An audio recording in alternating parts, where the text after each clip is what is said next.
And that should be it. Hello, everybody. Can you hear us? You should be able to. And now you should be able to see me and Random soon when he gets rid of his blue screens of death.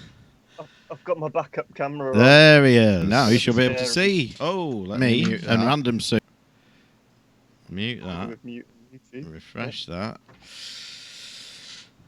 You won't see Scott because all his shit is packed away because he's going to an expo. So you might as well go first, Scott. What have you been up to this month and what are you about to do? Well, so I'm certainly going to have, you would have heard the horror flashback by now, so you would have heard the extra content. Been kind of a busy, kind of a screwed up month for me. A very dear friend of mine, somebody as close as Mike is, passed away. And he was somebody I served in the Army with. And he was, he and I were basically retro gamers before it was really retro gaming, We did a lot of Atari stuff. So this would have been 92, 93, 94, 95. I don't know if you could really consider it retro gaming yet because the Atari 2600 remained in production up until 90 something. The games weren't yet really classics. I mean, it was just in the mid 90s when they came out with the first, and I actually still have the CD, Atari 2600 Mega Pack, right? And it says play the classic games that you like.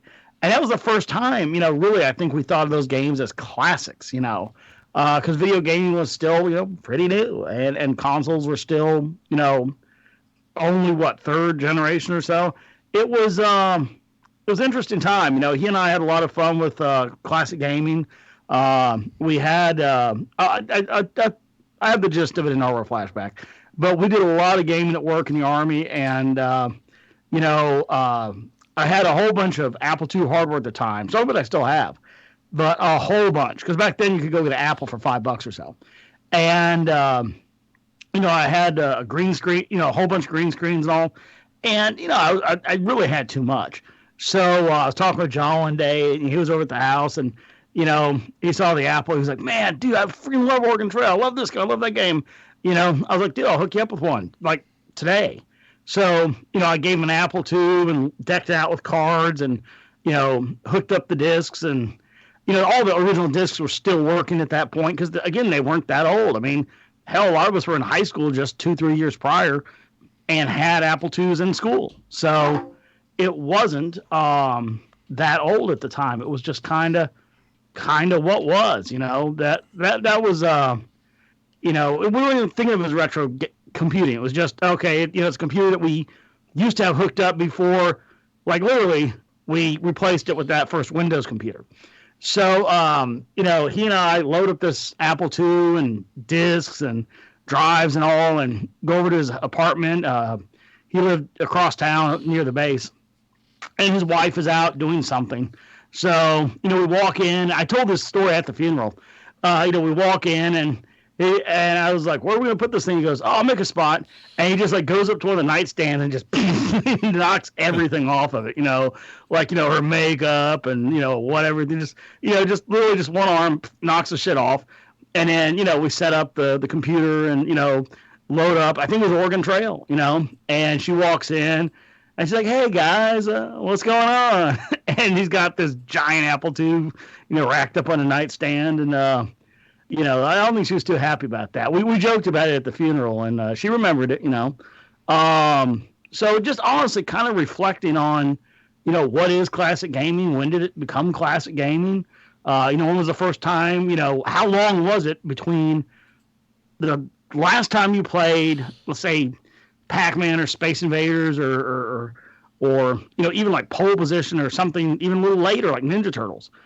Ninja Turtles was still in the arcade, still a brand new game pretty much at the point that we were looking at Pac-Man as maybe classic. So now it's all classic. When was the first time that you played a game that you had just played a little while ago, but it was no longer just a game. It was now a classic and now a retro game. So I've been thinking a lot about that, prepping for the expo.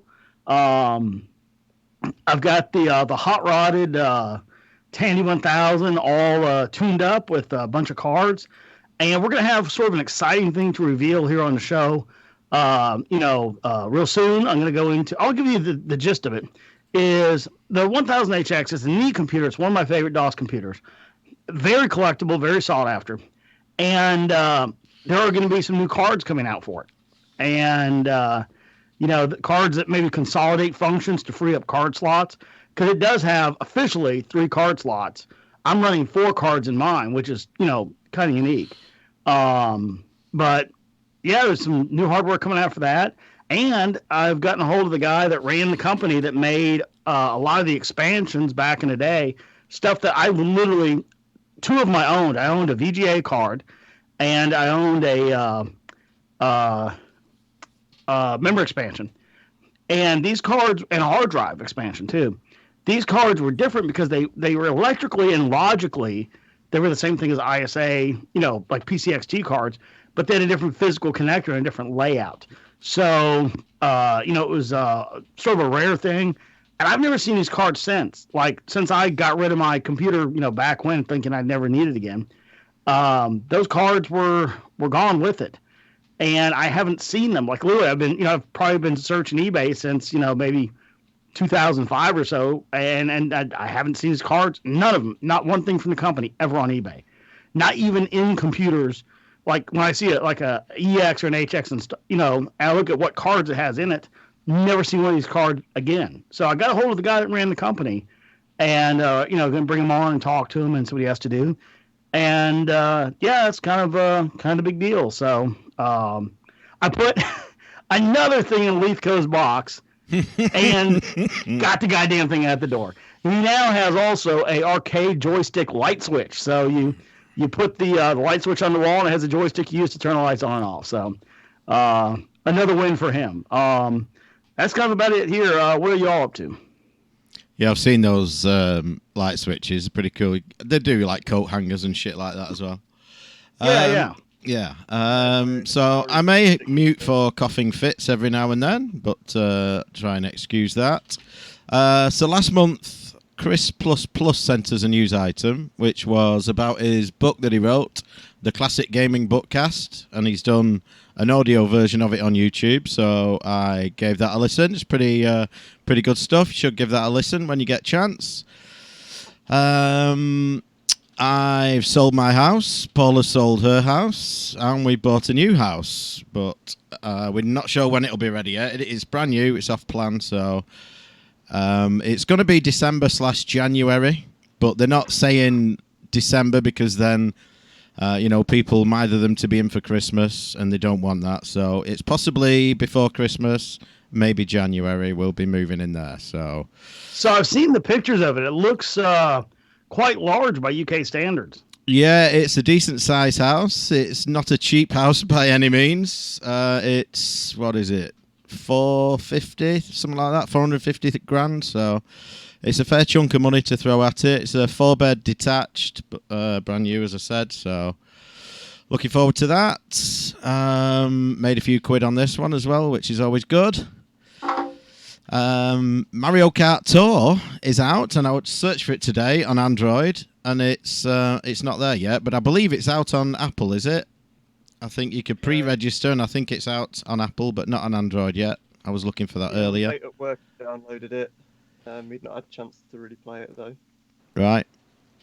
You need to turn your volume up if you can, a bit random. And next Friday, the 4th, we've mentioned it before, but it's AD's Retro Gaming Night down in Camborne, so I'm going down to that. Random possibly as well. So looking forward to that. That's pretty much it, I think. I've been playing a few games, mainly Picross. They did a Japanese-only series of Picross games on the SNES. They're just called Picross Volume 1 through to 8, and I'm up to number 7 now, about halfway through 7. So I've just been playing pretty much a fuck ton of Picross, to be honest. And that's about it. What have I done? I dicked about a little bit with the SNES well, not virtual console stuff on the Switch. That seems pretty much as you'd expect it to be, pretty decent. Not a bad game selection that they dropped all at once this time. Interesting that, yeah, they sort of put all the big titles out there all at once rather than drip feeding it to everyone. Ended up playing a bunch of Stunt Race Effects, which I played loads when it came out as a kid, and then I sort of now and again had sort of dipped into it on emulation and things, and in the realization that, yeah, the frame rate is bad and it feels bad to play because of it. But even so, sort of picking it up a few weeks ago and just sitting and playing through a bunch of it, I pretty much just fell straight back in and was able to run around and do really well at it. So there's something there that I've remembered and stuck with me. But yeah, it's not the greatest game. It's not a surprise. I've not really worried too much about putting it out on a virtual console or anything prior to this.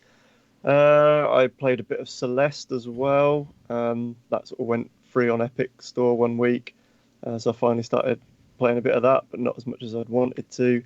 And for some reason, I decided I wanted to have a quick bash on Banjo-Kazooie, which then turned into, over the course of probably about 8 days, like quite a lot of play sessions. Kind of really got back into that quite hard. It's surprised. I didn't think it would hold up quite as well as it does, and it suffers a lot of the usual problems of that era's sort of 3D platformers with camera controls and the like, and some weird design, especially with all the collectibles that Rare started to put in. But it's at the sort of the good end of the curve that they went through before they'd gone completely insane with too many collectibles. And I think it holds up, and it's a decent game. I was having a good time with it, so enjoyed doing that this month. Interesting camera angle we've got this month, Random. We're looking straight down your ear. Yeah, I'm on my backup camera, which is on my boom, because my other one's being a dick, so I've unplugged it. What about you, Sparkle? Nice. Been a busy month. As far as gaming, I dabbled into the new Nintendo Switch online catalog a little bit. They released the Super Nintendo stuff. So just kind of dicked around with some of the classics, played F-Zero, Super Mario World, Super Metroid. So just kind of messing around with those. There's a couple games definitely want to get to. I've been trying to clean up some of my unfinished games. I'm somebody that I like to finish a game the whole way through, and I just had a couple that were, most of the way there. So I finished off God of War on PS4, finished up Red Dead Redemption, big Borderlands fan, so I picked up Borderlands 3, been playing that a little bit.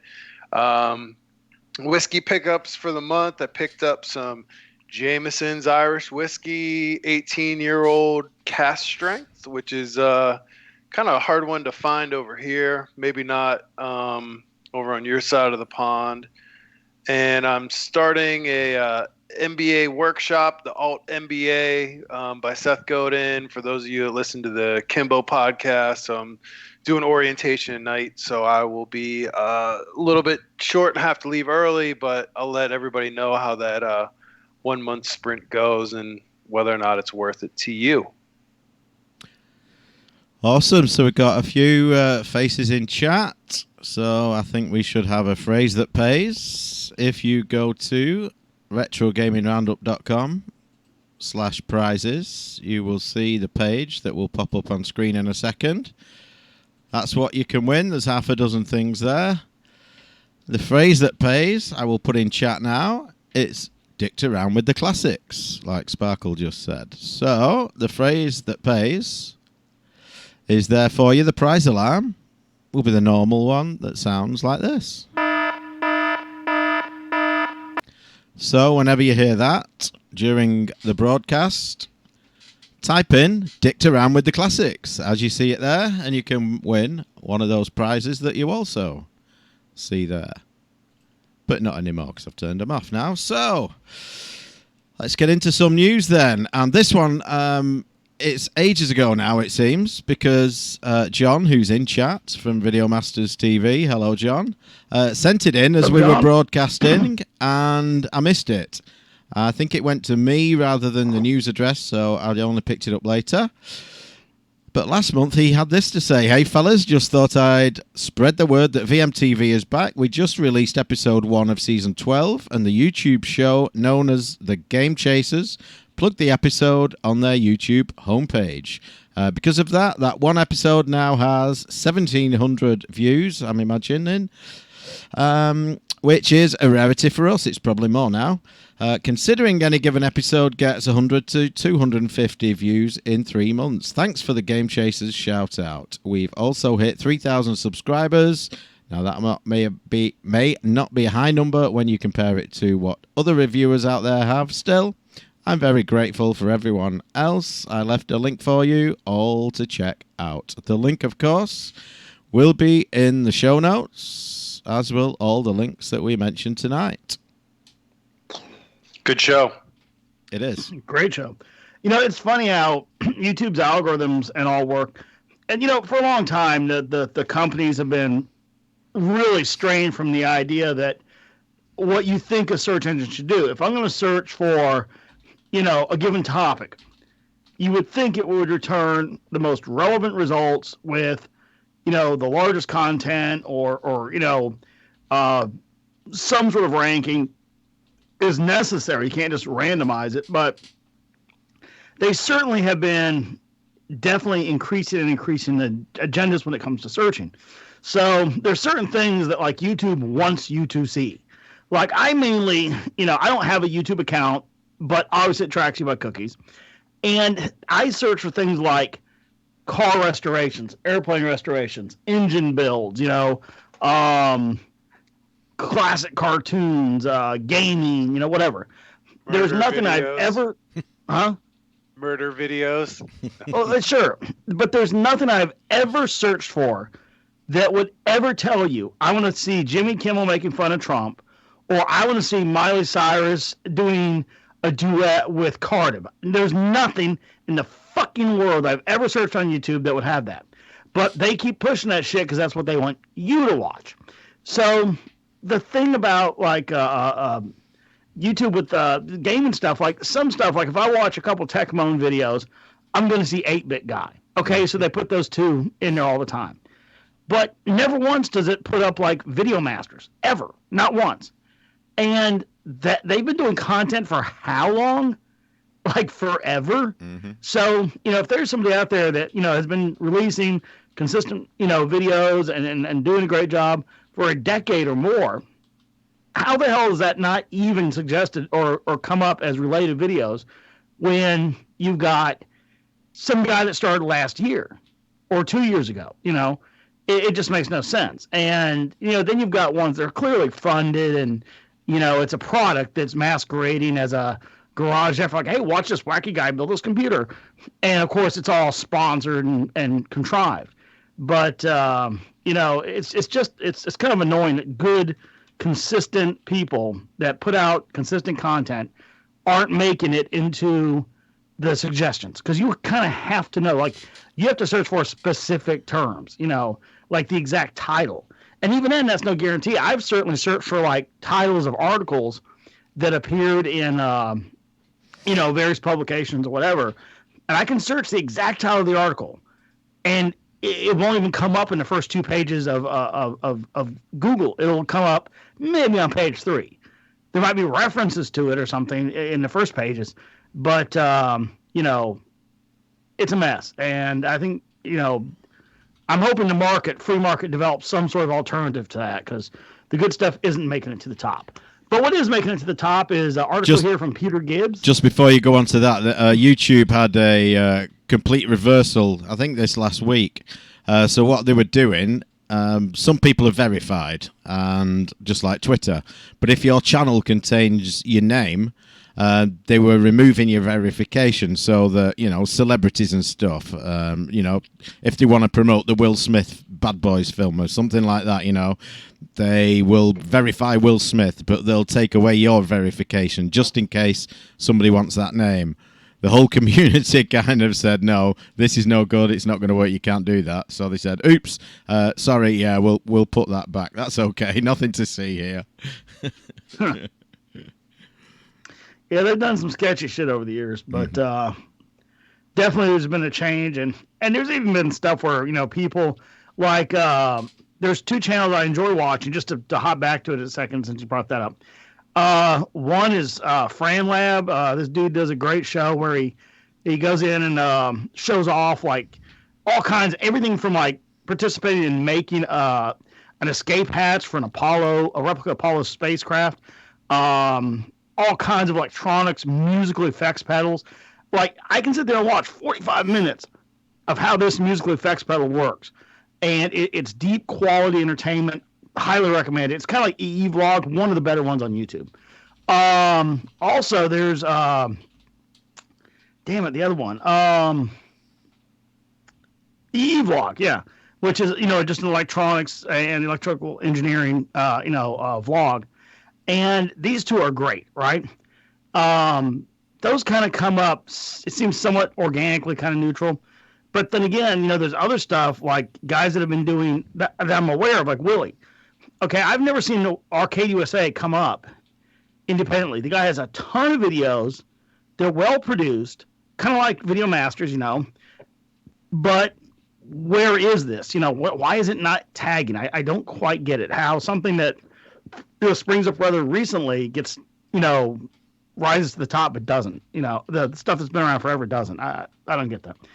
Anyway, getting on here,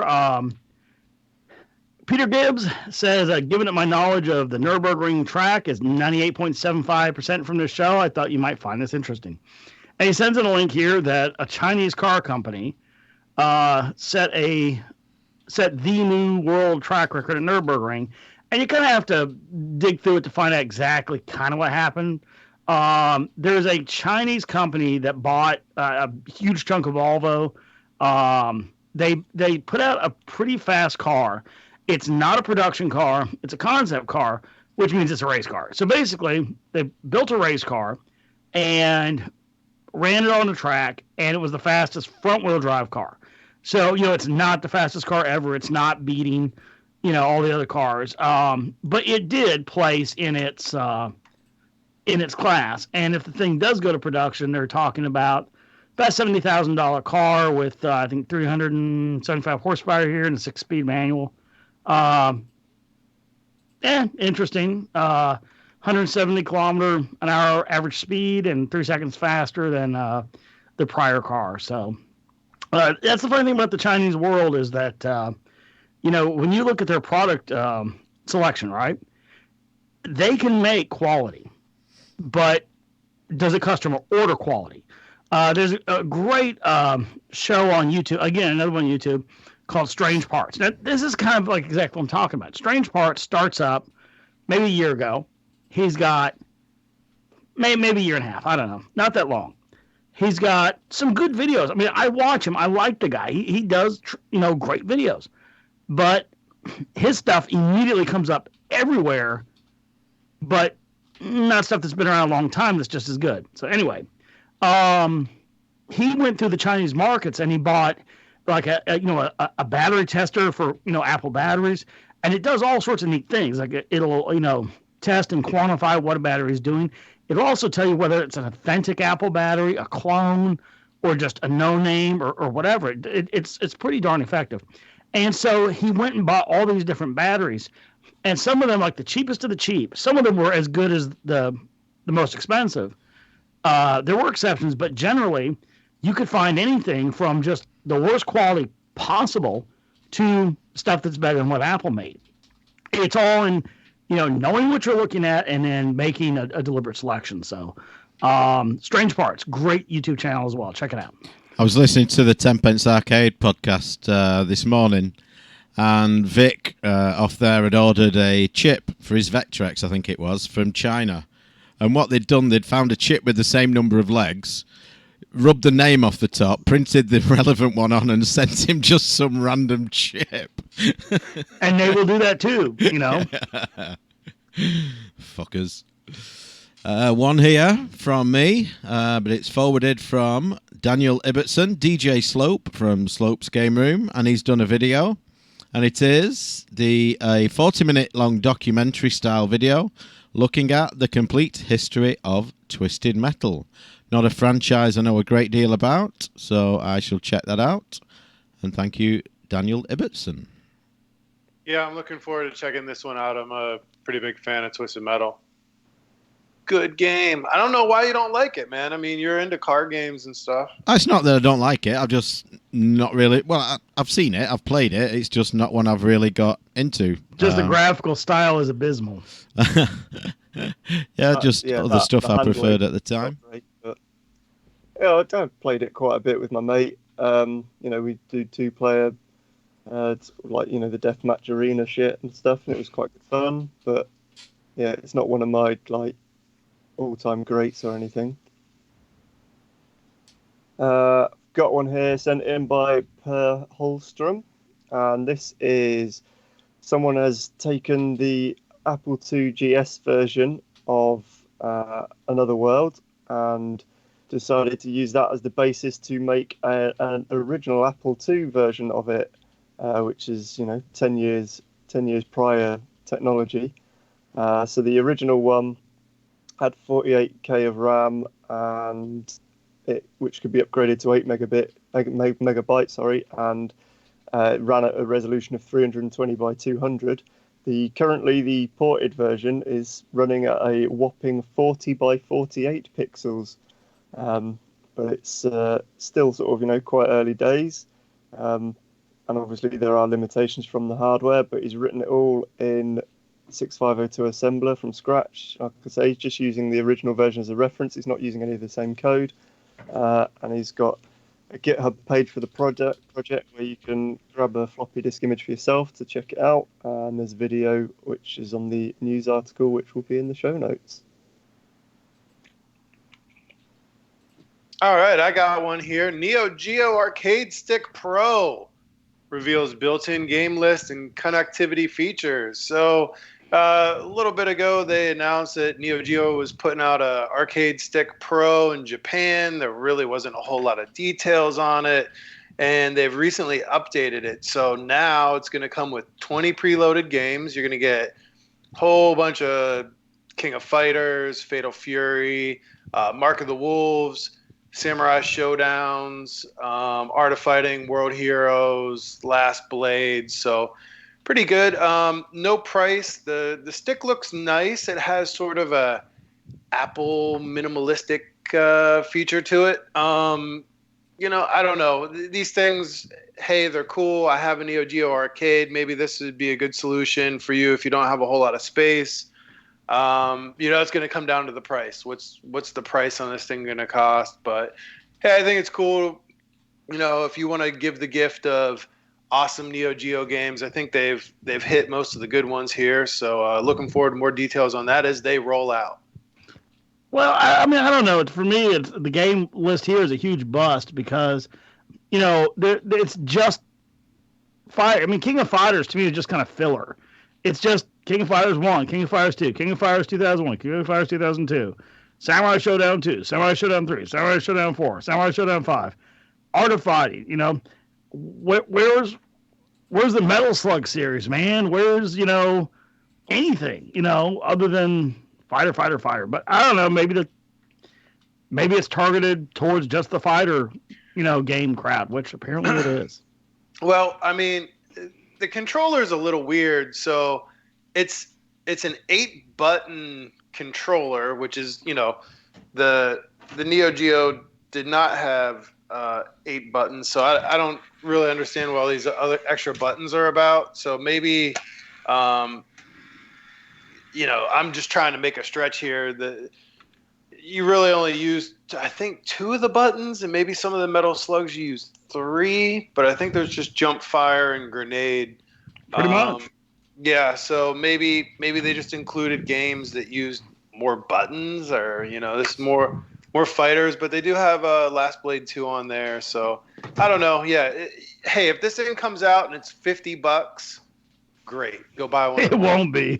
No, it won't. But I think they're going to want maybe 3 or 4 times that. Easy. So something to keep an eye out though, because we see a lot of these things come out, and then if they don't do well, next thing you know, they're stacked up in Family Dollars at a discounted price, and this would be a great thing to keep an eye out for at a discount, at a reasonable price, and give out gifts to friends that are retro gamers, or even kids that you want to give the gift of gaming to.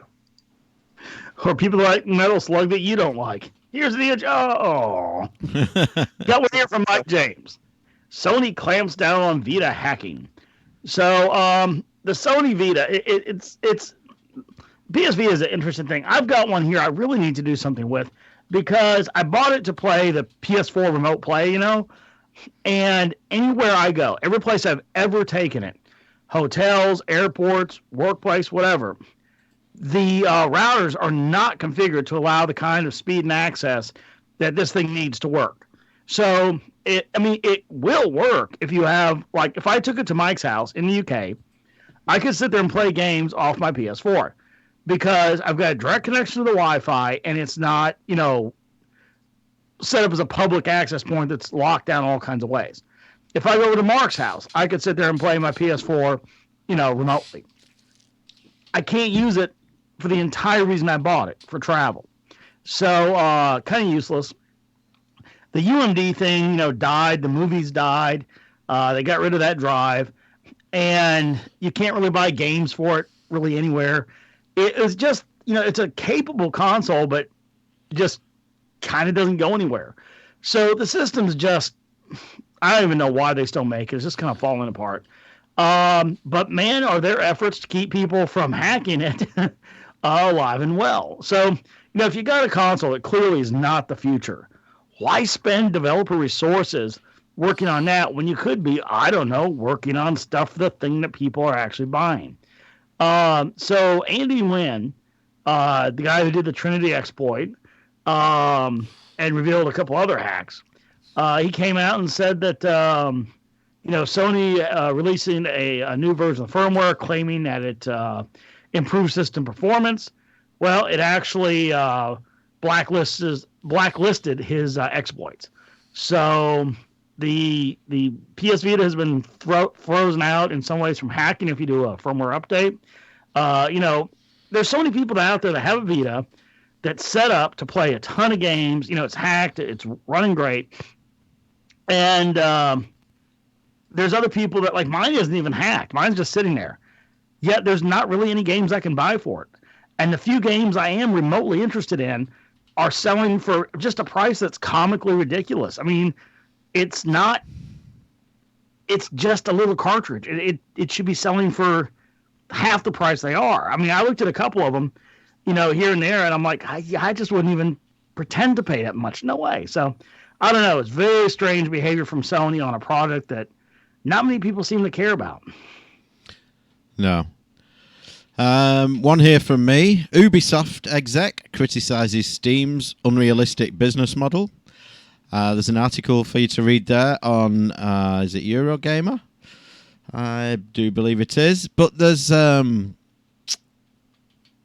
a ruling this week in France as well about Steam, because you can now, apparently, in France at least anyway, presumably other places too pretty soon, sell your Steam games. So if you buy a game, you play it, that was it, the money's spent, you have a Steam game and that's it. And people wanted to sell games just like they would with a physical copy.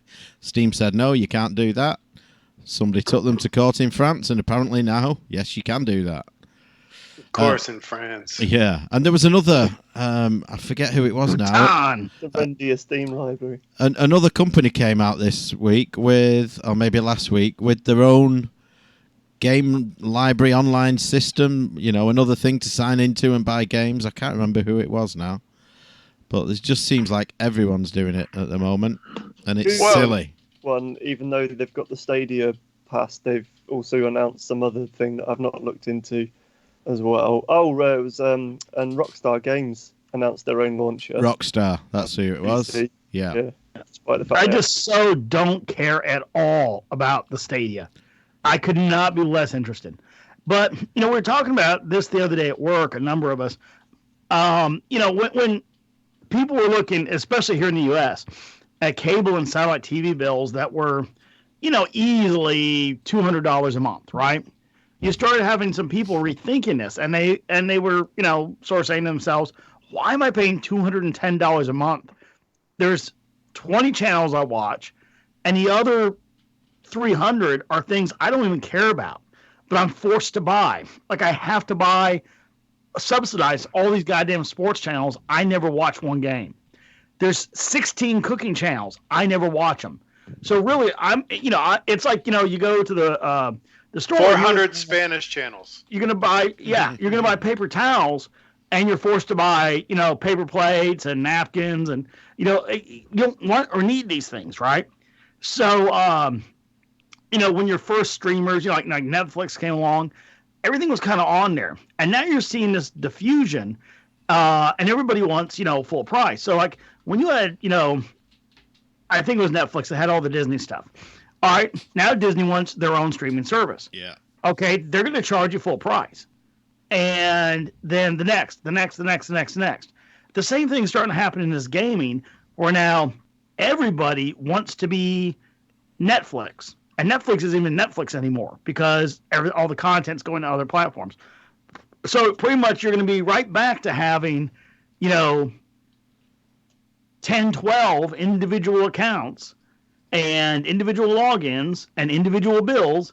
And next thing you know, you're no longer paying that, hey, $10 a month for Netflix, instead of $210 for cable. You're going to be back to paying $200 for all this, spectrum of services. And gosh, geez, why would ever people just go, well, screw all that, I'll just go to Pirate Bay and get it, Don't know. Funny Well, things. We've talked about this several months in a row, and I think it's just that distribution model, and it's changing. Content is king. You look at a lot of other business channels right now, the distribution business has really been sort of upset.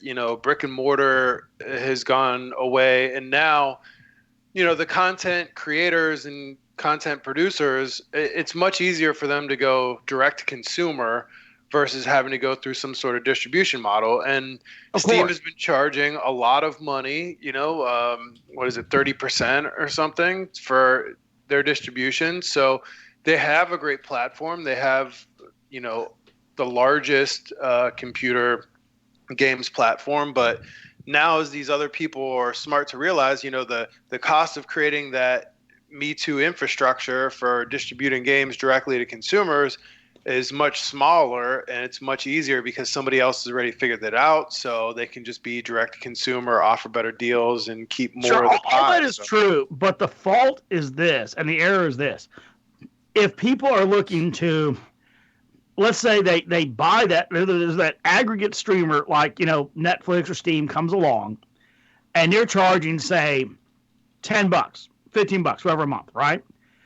And it has all these different sources appearing on it, be it movies and TV or be it games. For, hey, $10, $15, you get this one-stop shop, all this great content, right? Then one by one, these, 1/10 of the content, 1/8 of the content, 30% of the content, whatever, leaves and starts their own service. But, 10% of $10 is $1, not another $10. So that's going to overshoot it, I think. And I think we're watching it happen. If you were a part of Netflix, say Disney, and let's say you were 15% of Netflix, and Netflix was $10 a month. Instead of charging $1.50 a month, they're trying to charge $10 a month. So it just upsets the whole point. And I just don't think everyone's going to go along with that. It doesn't make a lot of sense. Well, and the other thing is, Steam, Valve in the past had produced some very popular games. So Left 4 Dead series, Team Fortress, Counter-Strike, Portal. These are all AAA, highly acclaimed games that, for the most part, if you wanted to play them, you needed to play them on their platform. They haven't really been putting out games like they used to. So, I mean, they have the MOBA game that's still relatively popular, but, I think a lot of people have been scratching their heads like, hey, where's where's the next Half-Life? Where's the next Left 4 Dead? Where are these things? So maybe they've taken their eye off part of that magic formula by not producing as much great content for their platform and really just sort of focused too much on the game's platform itself. So, yeah, I mean, look at it. Netflix is heavily invested in developing their own content because they saw the writing on the wall. Hey, these guys are going to leave and create their own content. So if you want to watch Stranger Things, you have to be on their platform. They're not going to be completely reliant on other people's content. Right. And so I have Netflix. Okay. I watch Glow. I watch Breaking Bad or whatever. Right. So I'm watching this. Excuse me. I'm watching this Netflix content. Right. But as things leave, I'm not chasing down all these individual services. I wasn't terribly interested in many of them to begin with. But, it was all together an aggregate of what was on the platform. But, if, Company A pulls out of, Netflix and starts up their own streaming service for the same price as Netflix, I'm not going to chase them. I'm like, all right, go, fuck off, see you later. So, I don't know. Got one here from Morgan Wentworth. And Morgan says, in non-porn related news, I just saw a Facebook post from Rick Weiss that Portland Retro Gaming Expo will be August 14th through 16th in 2020, instead of the far superior month of October as usual. Can't confirm elsewhere online, but I think Rick is a good source. Yeah, absolutely, of course. I mean, Rick is one of the two kind of guys that really runs the thing. So, I mean, yeah, I like October too. But trust me, there's a lot of reasons that these things can happen. They have taken over slice after slice after slice of that Portland, expo hall, and any number of things could have happened. I mean, they could have had some competing thing come in there and just been told, hey, look, we're going to have to double your cost unless you move to this month. So any number of things can happen when you're an expo organizer. Trust me, we know. I think that one should be one we should all target as a show to be at next year. It's a great expo. Those are wonderful people that run it. I think, guys, we should all commit to do that next year as a show. Yeah, and it's coming up in the next couple of weeks as well this year's. It's this month, anyway. I want to dovetail into the Google Stadia was announced, and just to kind of run down what you're going to get with that. So the, Google Stadia was announced, the Founders Edition, it's coming out in November. So if you guys, want to get on it, you can pre-order it now. Basically $129, comes with a controller, sort of like a Chromecast thing, and you can stream games from your computer, allegedly up to 60 frames per second. Seen some demos of it. Looks pretty good. You'll get a couple games every month as being part of this pro subscription, which looks to be $10 a month. And then it's still a little vague on some of the details of the games and things like that. But there's definitely some AAA games coming out for it. Controller looks good. I'm not quite sure who this is for. You got to pay the $129 to kind of get into it with the controller and the home setup, which isn't a huge barrier to entry, as long as you have fast internet. But you know that people are going to buy this thing that are still on shitty internet, and there's going to be lag issues and things like that. I might pick one up just to mess around with it for the show. Is this something you guys are interested in at all? Zero interest. I mean, look, I'm in the middle of wrapping up that car project, the Monster Miata with the V8 in it. I will absolutely sit there and spend $167 for literally ARP header bolts, just the bolts that hold the fucking headers on. It's a small amount of money, in the scheme of things. I couldn't be bothered to spend $10 for this thing. If it was literally $10 and the games were free, I wouldn't spend the $10. I see no value in this. So basically, you're going to find a further way to make it temporary and disconnect me from ownership. No interest whatsoever.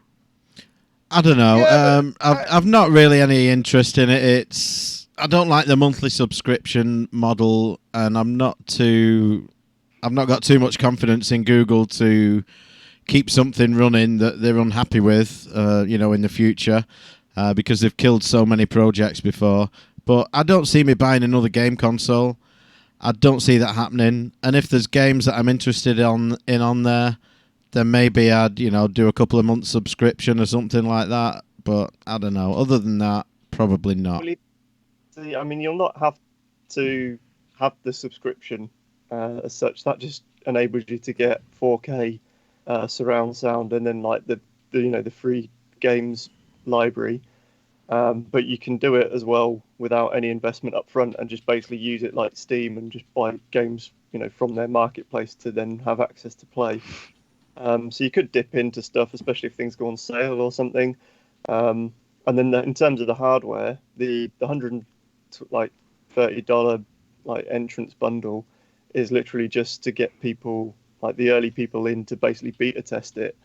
In theory, once it's all up and running, you'll be able to do it with like any Chrome browser or like probably not the older Chromecast, but certainly the Chromecast that comes with it's just a Chromecast Ultra, and then you won't be able to use a Chromecast with any controller, but if you're doing it on a PC through a Chrome browser, you can use any USB controller, so be it PS3, Xbox, whatever, and access it through that. So you don't actually need to buy any hardware up front in theory later on, once they've got once they've done all the the beta testing and all that sort of business. And I've ordered one. I'm kind of interested just out of curiosity. I work for a company that tries to do a high performance 3D visualization over cloud computing and does it in a completely different way that seems woefully inefficient compared to the way that this works. And it just seems balmy. So it's kind of interesting to see how well it will work. It does work. I've played with the PlayStation, whatever the PlayStation Live, whatever that was called, and played some like PS3 games and stuff streamed over to what did I do? I did that through like my PS TV, like the Vita TV and stuff like that, and that worked quite well. So I'm kind of curious to see how it goes. I'm not, like Scott says, like 130 quid. It's not that big a deal breaker. So if it goes, you get three free months subscription with that. So if after the 3 months I'm not that interested, I kind of want an extra Chromecast anyway. But at worst, I could probably sell all the bits, make most of the money back. But then it's got the sort of benefit where there's games like Cyberpunk coming out, and the PS4 version's not going to be great. Both the console versions, they're not going to be. They're going to look great, but not great, and they'll probably be 30 FPS or something.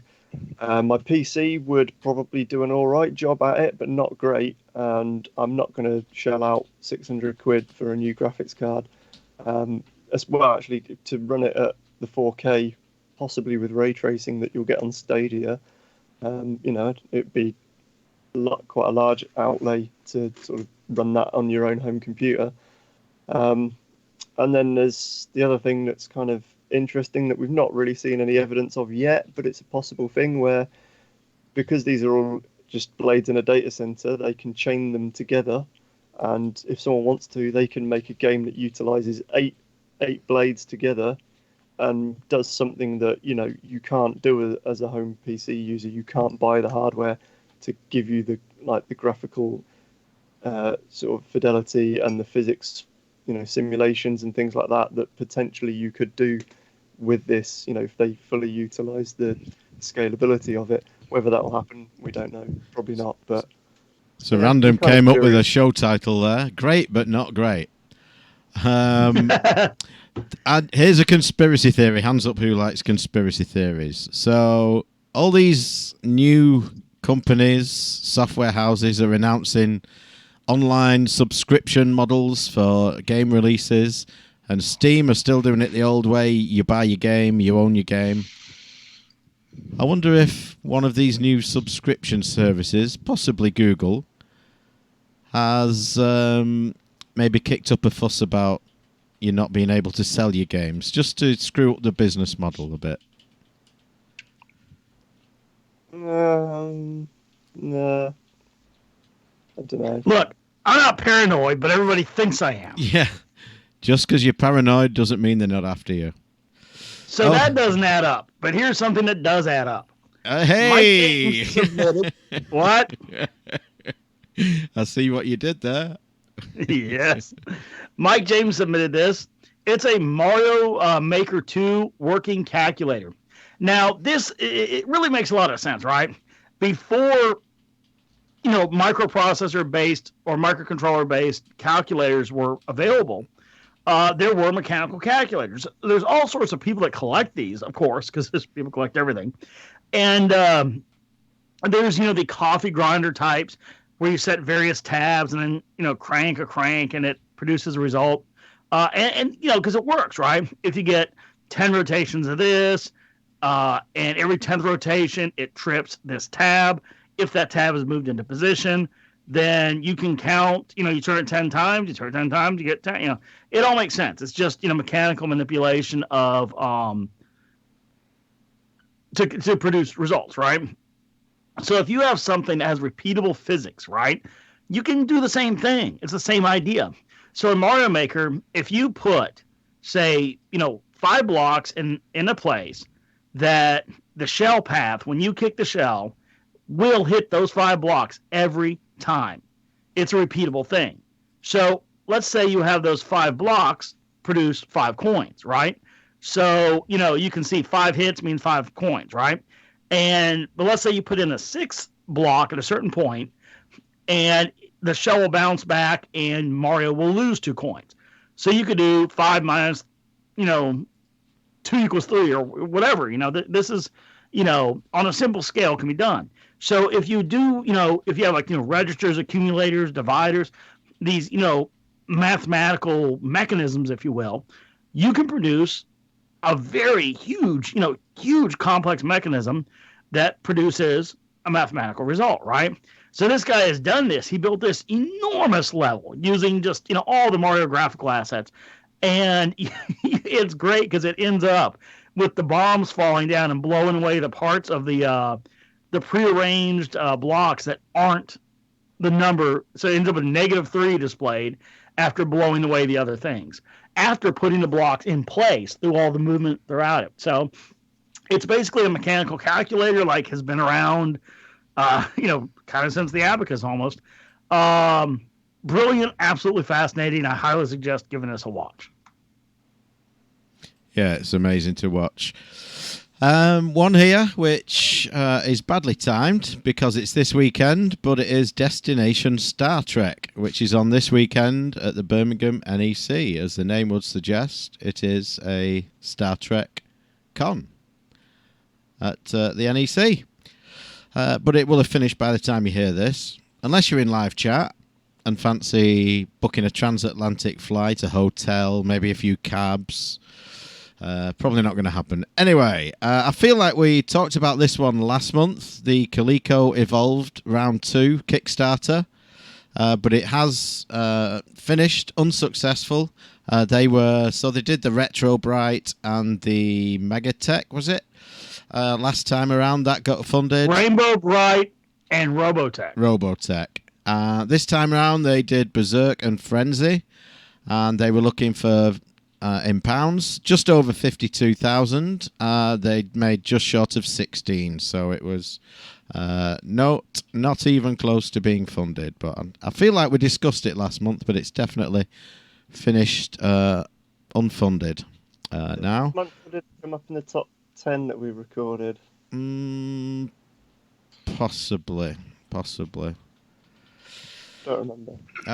Terrence Dix, who was one of the writers for the longest time of Doctor Who for the scripts for the TV shows, and he also did some of the books as well. He passed away this month at age 84. We've discussed the TV show before. I don't know if we've ever discussed the books. I did read a few of the books. They were They were pretty good. I like them. The Abominable Snowman is one that springs to mind, one I definitely read, but there were others as well. So if you've not checked out the books before and you're a fan of Doctor Who, give them a read. While we're on TV, I don't think we've ever mentioned the show Peaky Blinders on the podcast before. Have any of you seen it? Really? Are you fans? Yeah, I think we have. Yeah. Have we? Yeah. I don't recall. I don't remember us. Well, I don't know if we've mentioned it, but I'm a fan, you know. Yeah. Season, I think it's 5 or 6, 5 maybe, has just 5. finished. So, Not yeah, it's a watched good the last show. episode yet. No spoilers then. But it is good. Good. Great show if you've not seen it. Check it out. I just started watching it maybe 2 months ago. So, you know, I've been through the whole part where they get the machine guns and then the government gets the machine guns back except for a few. And, you know, the guy is, the cop is still hunting them, you know. Yeah. I got to get back into it because I kind of took a break because there was a new season of Glow and that took precedence. So if you want some 80s goodness, I've talked about Glow before. Season 3 got even gooder because Alison Brie goes topless. So, you know, that's kind of like, you're not going to beat that. Glow. I was really surprised at how good it was. First watched it. You know what I'm not surprised about is GameStop is closing up 200 stores by the end of the year. They've announced via CNBC, which is a business site, that the retailer is sucking. And, they always try to put some positive spin. So the CEO, George Sherman, said, optimizing our store base for increasingly digital world is essential for the future and increasing the profit and productivity. Not sure what the hell that means, but they're closing up a bunch of stores. They still have about 5,000 stores across 14 countries, but not looking good. The stock is tanking, and, I don't know. So super brief around the table here, okay? Option A, option B, okay? Option A, they shrink down to a smaller size and survive in some form because there's still a need for people to go trade in all their old games for minuscule returns and have other people come in and buy them. I've done this some. I've never sold a game to GameStop because I keep things, but I've certainly gone in there. Like when I picked up my PS4 and there was already 2 years of games out for it, I went in there and bought all kinds of games for, I thought pretty reasonable prices. So I think that there is a case where it could still fulfill a need. So does it survive in that format? Or in 2 years, does it go the way of Radio Shack and completely closes down and has no relevance and is not really missed? What do you think? I think it's going to stick around in some form because it has some utility. Yeah, I think so too, because there is a market, and you have to admit, currently anyway, a very sizable market for used games, even if, everything went online subscription, which is not likely in the near future. There is still a shit ton of people out there with physical games. So I think you have to think, what killed Radio Shack? I mean, did other people start selling the stuff they were selling cheaper? Did Target incorporate it? Alternate sources, everything. Yeah. And, GameStop, I think, doesn't really have a major competitor other than, local mom and pop stores, which I guess are easier to keep in business. But I don't see GameStop going away soon. I think they'll stay around on a much smaller level. May not even be, a national company. It could be a few states that keep them, perhaps, 5 in a state or something like that. A little state, anyway. If we look at I was going to say UK, but it's kind of a bit of a Europe-wide organisation now. But the essentially the equivalent here is a store called Game, who throughout the years have bought what were the European branches of Electronics Boutique and things like that. But they've been into administration now a couple of times in over the last 5 years, and people still see it as a big enough market, potential market, to keep investing back into it, bringing them back, and then not bothering to change any of the problems that were the reason why they've gone out, they were going out of business in the first place. So instead of going to it, going in and going, all right, we'll rescue this company, and instead of selling everything at 65 quid that you can buy in Tesco for 40 or on Amazon for 35, we'll go in, we'll rescue it, and then we'll do exactly the same thing, and then wonder Dude, why that- 12 months later it's no good. Yeah. That's not just the UK. That's all over Europe and in the US. Now, one thing that never ceases to amaze me. Now, so I threw out sort of the example of Radio Shack, right? So Radio Shack came out and had done a lot of things to sort of allow themselves to slip into irrelevance. And a lot of us, what they were doing with their employee workforce, sort of their model they had developed was put in knowledgeable people that really knew the product lines. And, I've got a friend of mine, he owns a brewery, and he often quotes, because, you go there, okay, beer's like, $8 a glass, right? But it's all like super premium quality. They literally have the farm where they raise the stuff on it. He quotes a line I've heard, quite often. Very few people ever go out of business producing a quality product with good customer service. There are people that just want a Miller Lite and won't pay for more than Miller Lite. There's tons of people like that. But there are people that will buy a quality beer, okay? Same thing with automobiles, with clothing. If you offer a good product with good customer service, there are people that will pay for it, Not everybody wants the cheapest option or the lowest option on the market. And Radio Shack had actually sort of come up with a decent product line and then had knowledgeable people that, were paid enough to stay there, And what they did over the years is they found out where they were paying their people and eliminated those options. And they would always present it as, the new pay plan for, 1996 is way better because you're going to make 3 times the commission on this. But they raised the bar to where 98% of the sales force would never reach that bar. So while advertising it as a great benefit, it was really, they were cutting, the paychecks. So people saw their paychecks collapse and then they left. And then you ended up with basically slugs that, weren't doing much. And of course, they saw this thing, in wireless. So, people would come in for what they actually needed. And instead of getting competent help or a good product line, they got harassed mercilessly for a cell phone and didn't go back. So done, it's kind of over. But this company came along and invested a tremendous amount, millions of dollars to keep Radio Shack going a little bit more. And they said, well, it's an iconic brand. It's got a presence, right?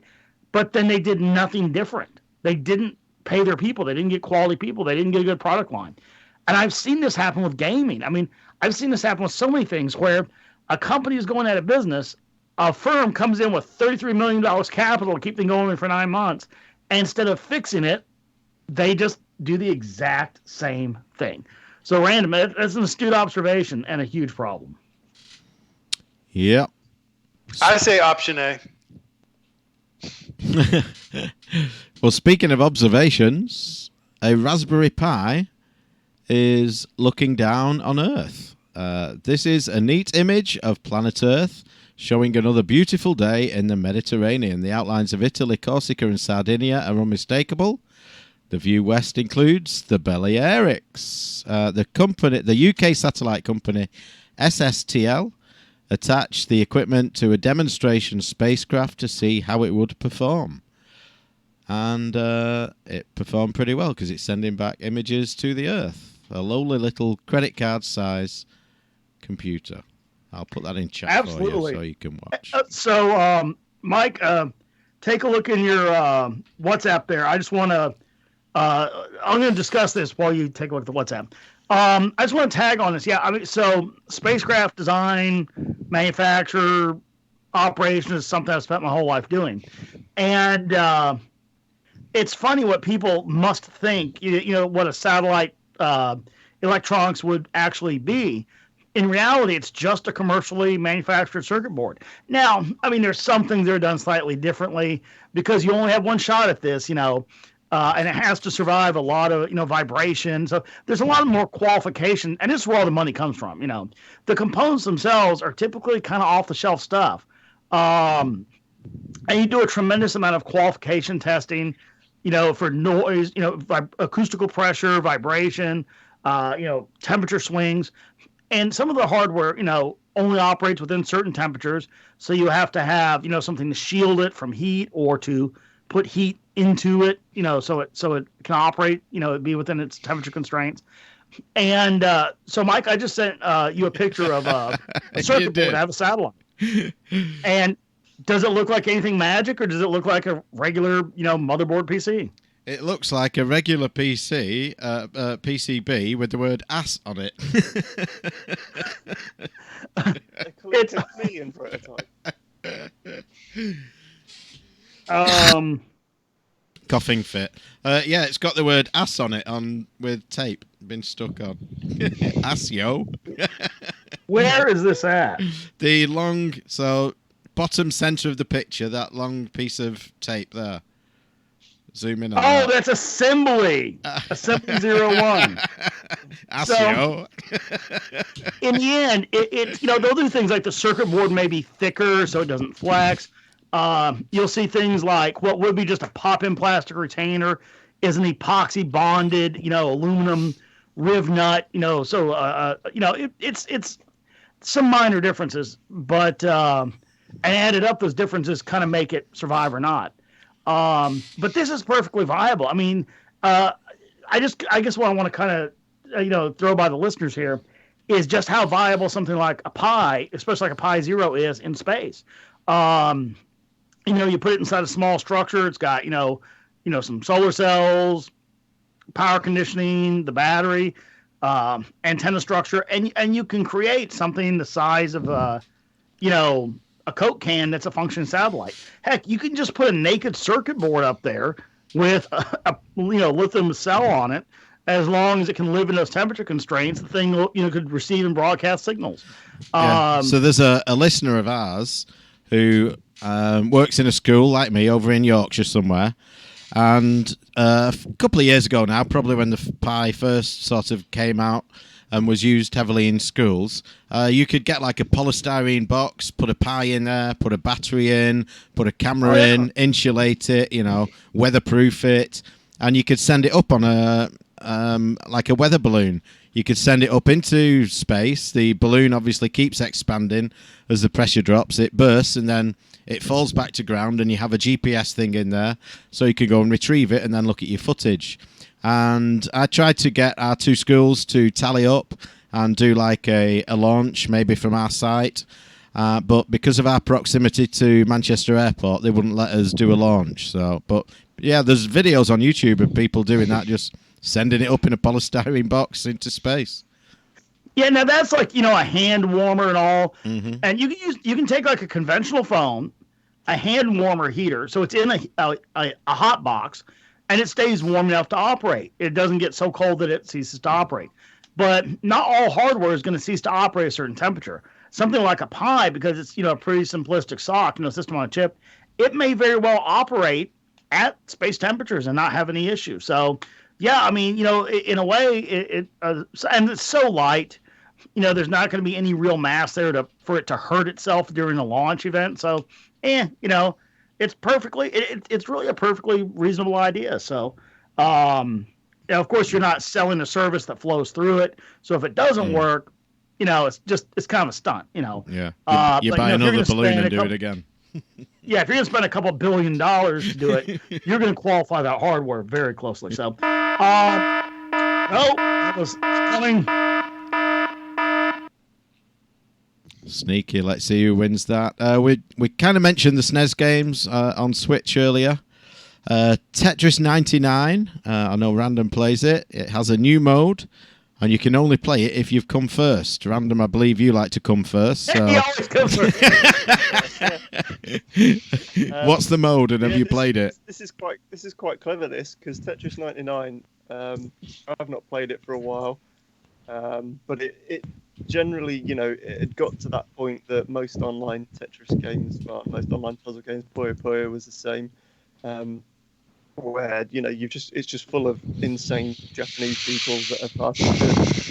But this is kind of like a separate bucket to put all of the top people into, and then leave the riffraff can then actually fight and get a bit of a chance at actually getting into the top 10 again in the main game. So it's kind of cool, I think. But I've not tried it since they've split them off. But I've sort of anecdotally have heard it's made things a bit more accessible again.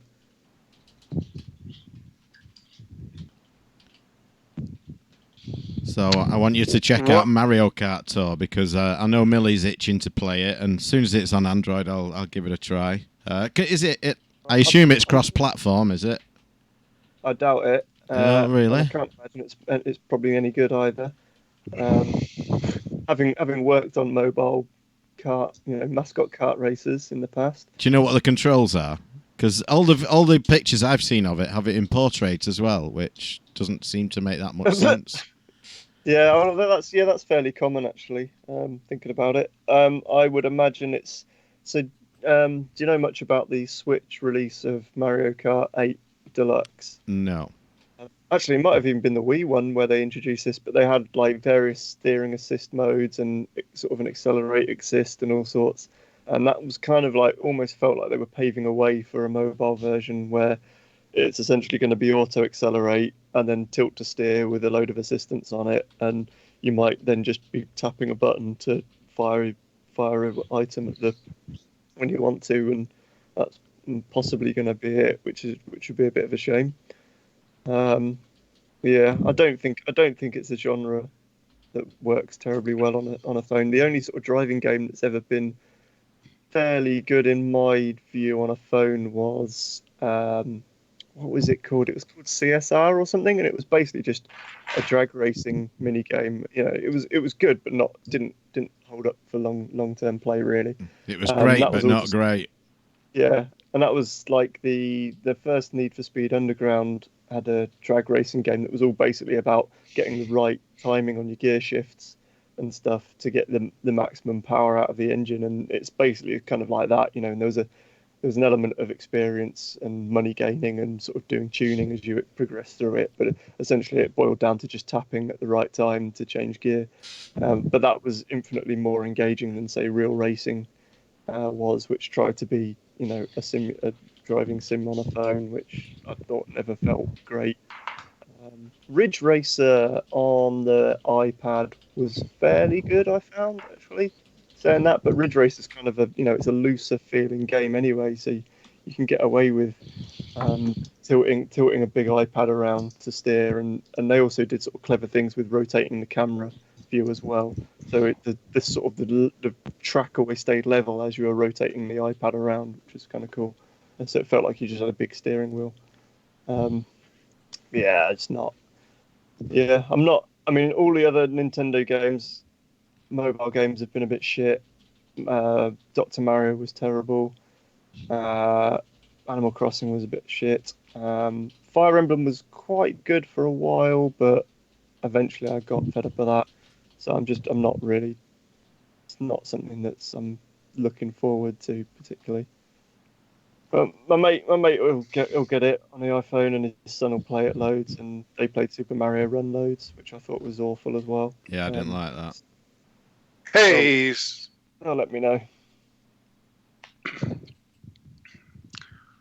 So, old monitors.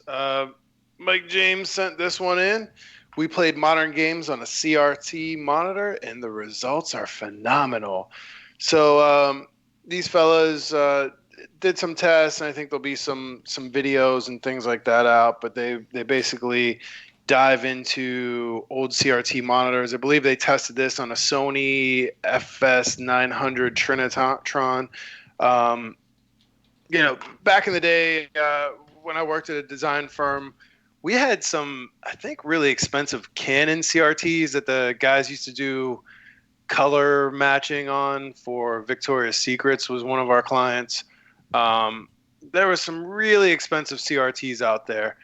They used a really nice CRT, the higher end Sony that was, one of the last sort of commercially viable high end production CRTs. But man, the game, they play Control from the PS4. I think they're running off a PC that they have it hooked up to. But it looks amazing. I mean, there's no screen jitter, there's no lag. they got the ray tracing and everything going. I mean, it looks absolutely gorgeous. Did you guys watch this video? I have, yeah. I watched it the other night. Yeah. So yeah, it's been a bit of a sort of a gradual thing over the last probably the last month with Digital Foundry. With started off with just one of the guys wanted to build a retro PC to use for actually sort of capturing PC games because he was getting problems with running old titles on new hardware for doing retro looks. And then obviously bought a CRT for that, and then realized that hang on, these things look really fucking good. I'd forgotten, so then got everyone else sort of interested in it, and it makes me sad that I had two big 23-inch. I didn't have three in the end because I bought one for my mate, and then he gave it back to me eventually. Three of these 23-inch Mitsubishi Diamondtron monitors, which were all color calibrated when I was working in a photo studio, and like they were 45 kilos each, and so I had this I had a big desk, and it was a really solid desk, but as soon as you got two of these on it, it would just start to bow, and like with the three on, it just sort of ended up with this permanent scoop in the top of it from these massive great monitors. And and that's why you will never see me putting a LCD into a classic arcade machine that had a CRT. It's not to be done. No, So fantastic, loved them. Got one here from Mike James. Bethesda reveals a new Doom-inspired vodka. Apparently, it's called the Ginger Pig, and they basically the tweet just said, let's see. Actually, they're going to call it this is weird. It's conflicting. They said they're going to call it the Doom Bone Vodka. Then later they call it the Ginger Pigs. I don't know what the hell they're calling it, but anyway. It's going to be made from the finest ingredients sourced, from the world's famous, whatever. I don't know. They're making fucking vodka. So what Doom has to do with vodka, I don't know, but I guess they're going to do it. Same thing with, Iron Maiden making beer. Okay, they obviously license a brewery and all that. It's good beer, but I don't know. People will buy it. It's cheap. It's cheap to make. They don't have to age it. There's really no barrier to entry. Just vodka's find so somebody cheap. to source. Yeah, somebody to source it. Make that. Slap a label on it. Done. I got a friend who is a distiller. That's his day job. I mean, he goes in. He's a distiller. I mean, he's been at a couple major ones here in DC area. He was at Malarkey, then at Filibusters, and now he's over at I can't remember the one he's at now, but kind of a big deal. The guy really knows his stuff, But we were sitting there talking one time, and he's just throwing around numbers and information. It's like, it's like, because a lot of times these products are contract products. They're not going to set up a distillery to make a vodka. They go to a distiller that has their own production line, their own branding, whatever. But they also have capacity to manufacture more than what they sell under their name. So they'll go in there, all right, make 12,000 gallons of vodka, and then we're going to sell it under this name, right? And he was telling me it's like $2.75 per gallon is their retail price. I mean, $2.75 for a gallon of some shit that ends up being $10 for a little bottle. It's, I guess, a good business to be in. Well, the government got to get their tax money out of it. Oh, boy. Yeah. Not out of my still. They sort of frown on people distilling at home. Yeah. And revenues ain't going to get me. Just around the corner from where the new house is, there's a new gin bar opening, and they're having their own distillery there. They're going to have live bands on and food and stuff, so looking forward to that. I do like a drop of gin. Of all the gin bars in the world, she picked my joint. I watched a few classic movies this last week. I watched The Maltese Falcon, The Big Sleep, and Kind Hearts and Coronets. All fairly classic films. Oh, and The Lady Killers. All good films.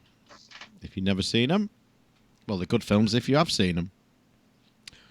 Something that might be a bit of a pain in the ass is a change for EU Patreon patrons. Apparently, this month, Patreon will add an extra security step for EU patrons to reduce fraud for cardholders, and all companies with EU customers are required to comply. So apparently you have to jump through another hoop if you're in the EU and you use Patreon. Details will be in the link in the show notes because it's too boring to read to you now.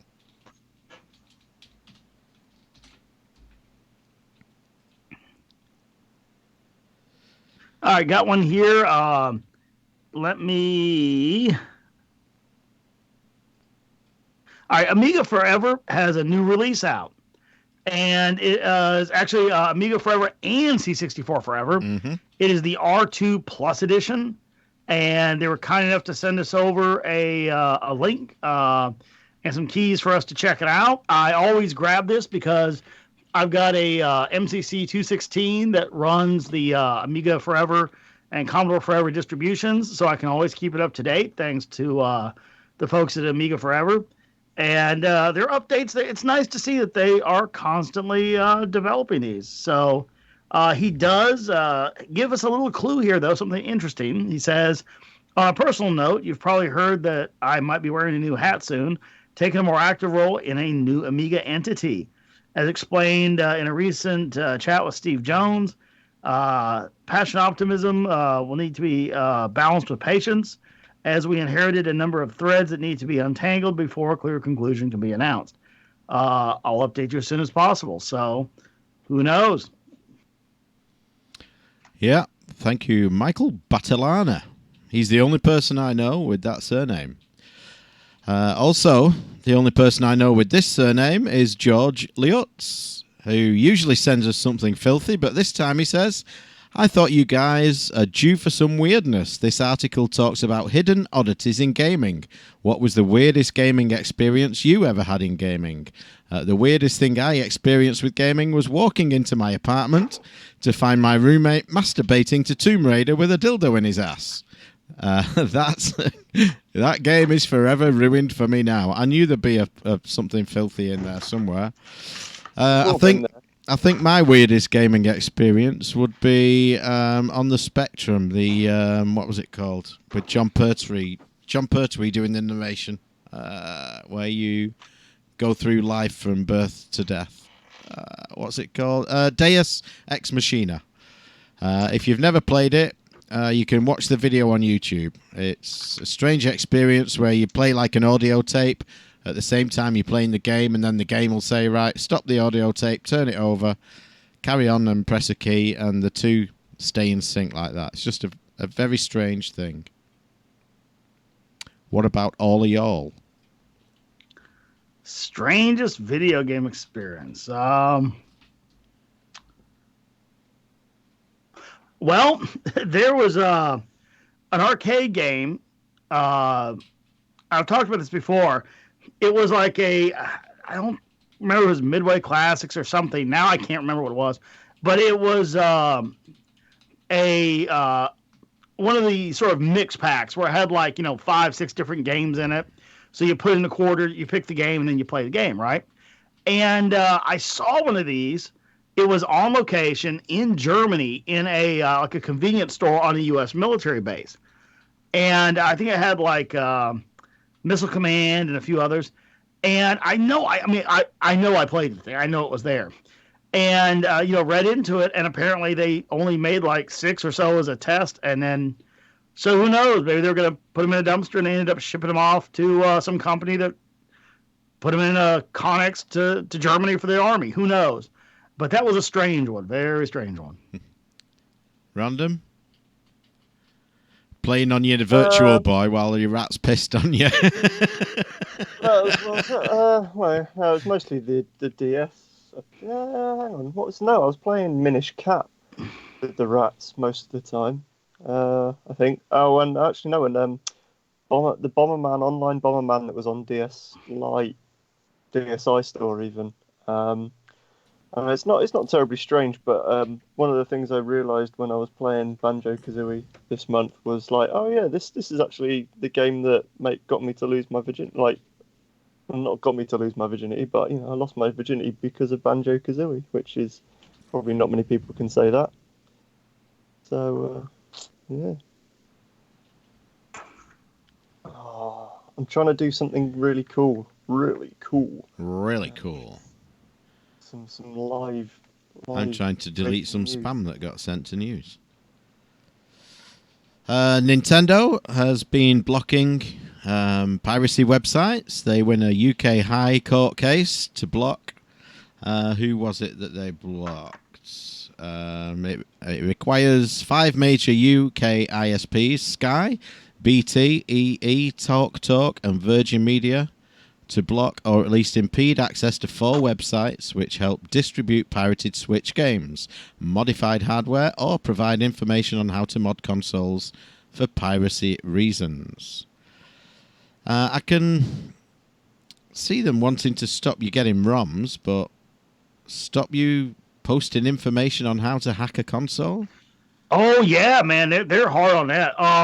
During the heyday, the glory days of hacking the DirecTV satellite system, that was, I mean, there was like the main site that I was on was one called DSS Mafia, and it had been around a long time.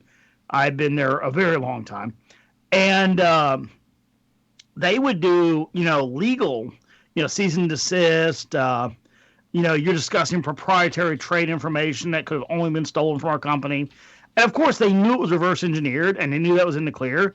But, if you send a guy a thing and come after him with 12 lawyers and get a court date at least where he has to show up with a lawyer to have a chance of not getting screwed, they can get sites closed down. And, if they argue, let's say you go before a judge and, a jury of non-technical people, and you prove, you have a couple engineers up there, talk circles for 10 minutes, and, you make this case that clearly they possess, information, trade secrets stolen from our company. And then, the person comes and says, no, we reverse engineered it. It's all original. The judge and jury often look at it and go, I don't know what the fuck they're talking about. The guy that owns it, his favor, Yeah. It's definitely a thing, because if you go after the place where people are discussing it, you've just cut down the way the information spreads big time. So, yeah, one here from Morgan Wentworth. I tried to make it full screen. That didn't work. It is a Easter egg found in the Fairchild Channel F. Let's have a look. Why is it not playing? Oh, it is. Okay. So there's a write-up here on a site called selectbutton.net. I will post it in chat for you now so you can follow along. There you go. I found the Easter egg several months ago by going through various Channel F games and viewing them as RAW. 1 bit per pixel images using YYCHR and seeing if I could spot anything interesting. And there is a load of information here, the picture of the code, a picture of what the system should do when you turn it on. And he found in the code an Easter egg, something that was very strange and shouldn't be there.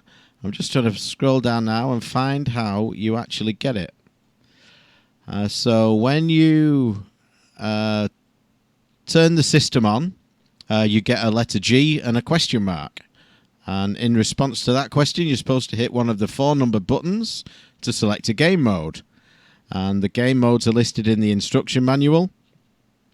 But there is a key sequence you can press, which is very, very long. I won't read it all out here. But if you press the numbers in the right order, 48 of them in the sequence to be precise, you will see a screen appear that says done by Michael K. Glass. Very briefly it appears and then your game boots. But that would precede the Adventure one, would it? What year was Adventure? Adventure 2600. Yeah, that was 80. So, yeah, precedes that by 3 years. I always thought that was the first one. So, yeah, pretty neat how he figured it out.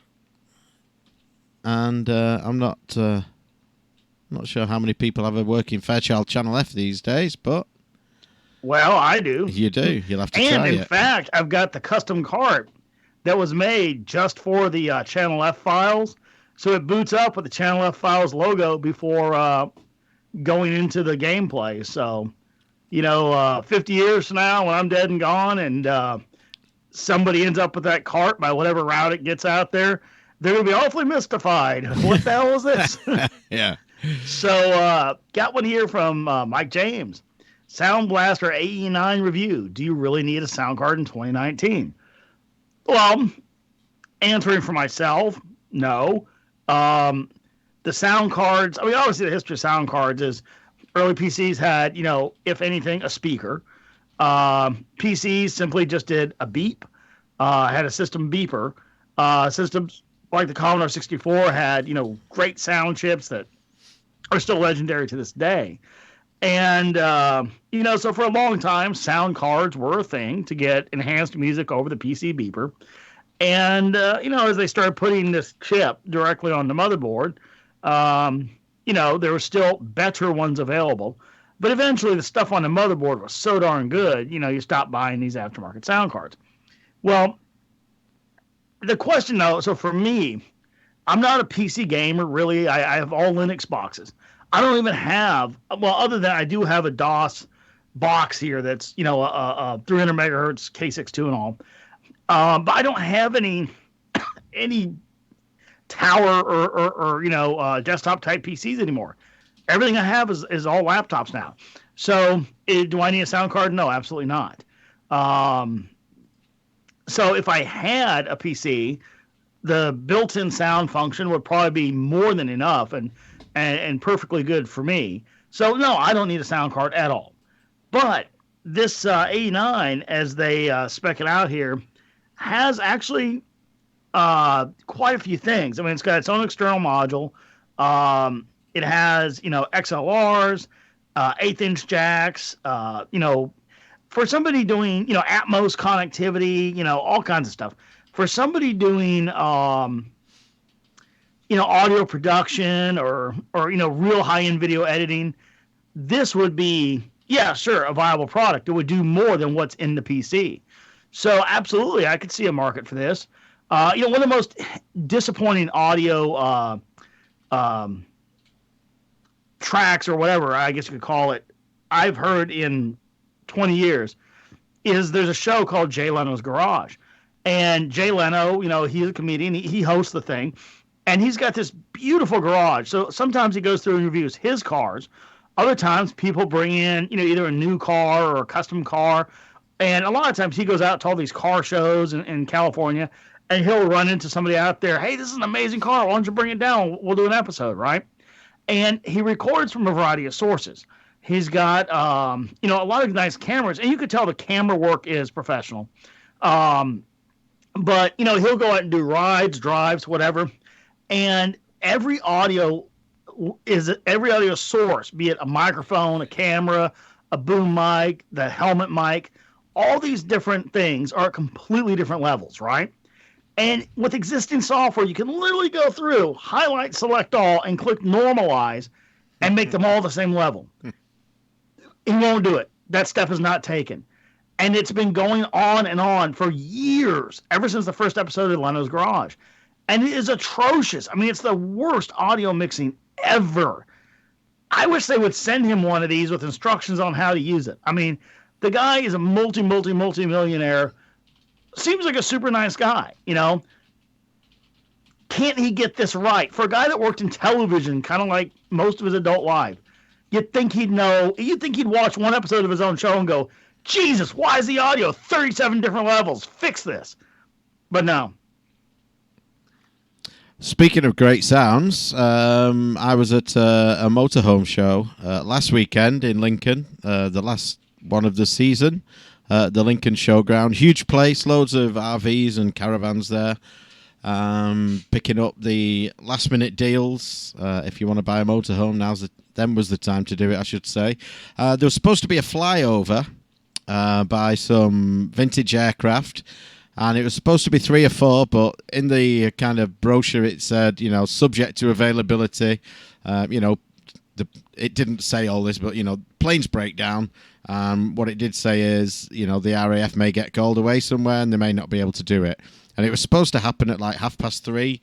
4 or 5 planes were supposed to come over. We got one at about 1:00, so I think something was going to kick off somewhere, and so they just sent one over to keep the crowd happy. But it was a long way away. I couldn't see it properly.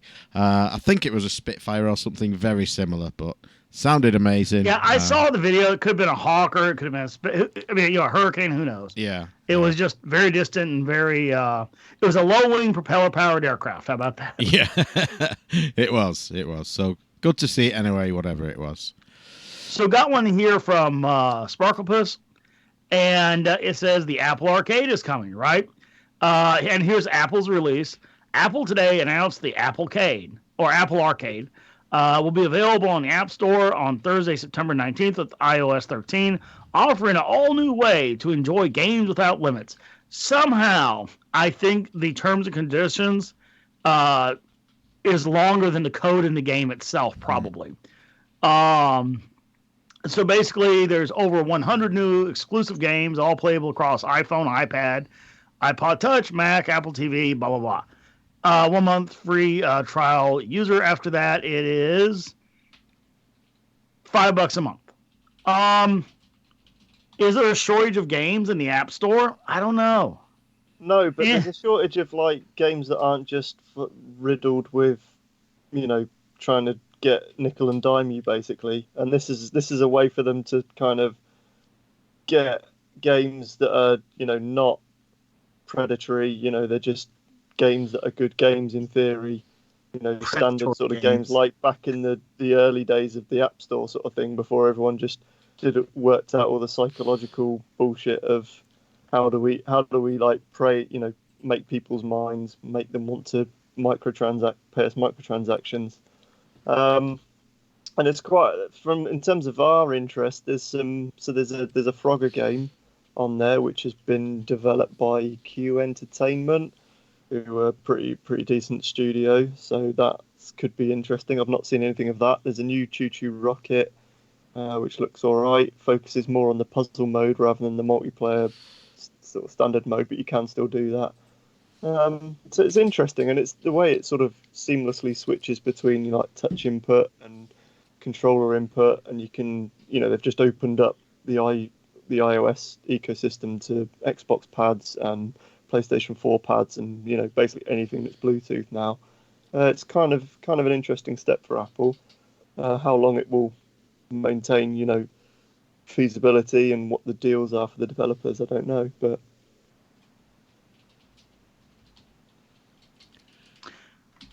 we've had AD drop into chat, and Kip is there as well. Good evening, chaps.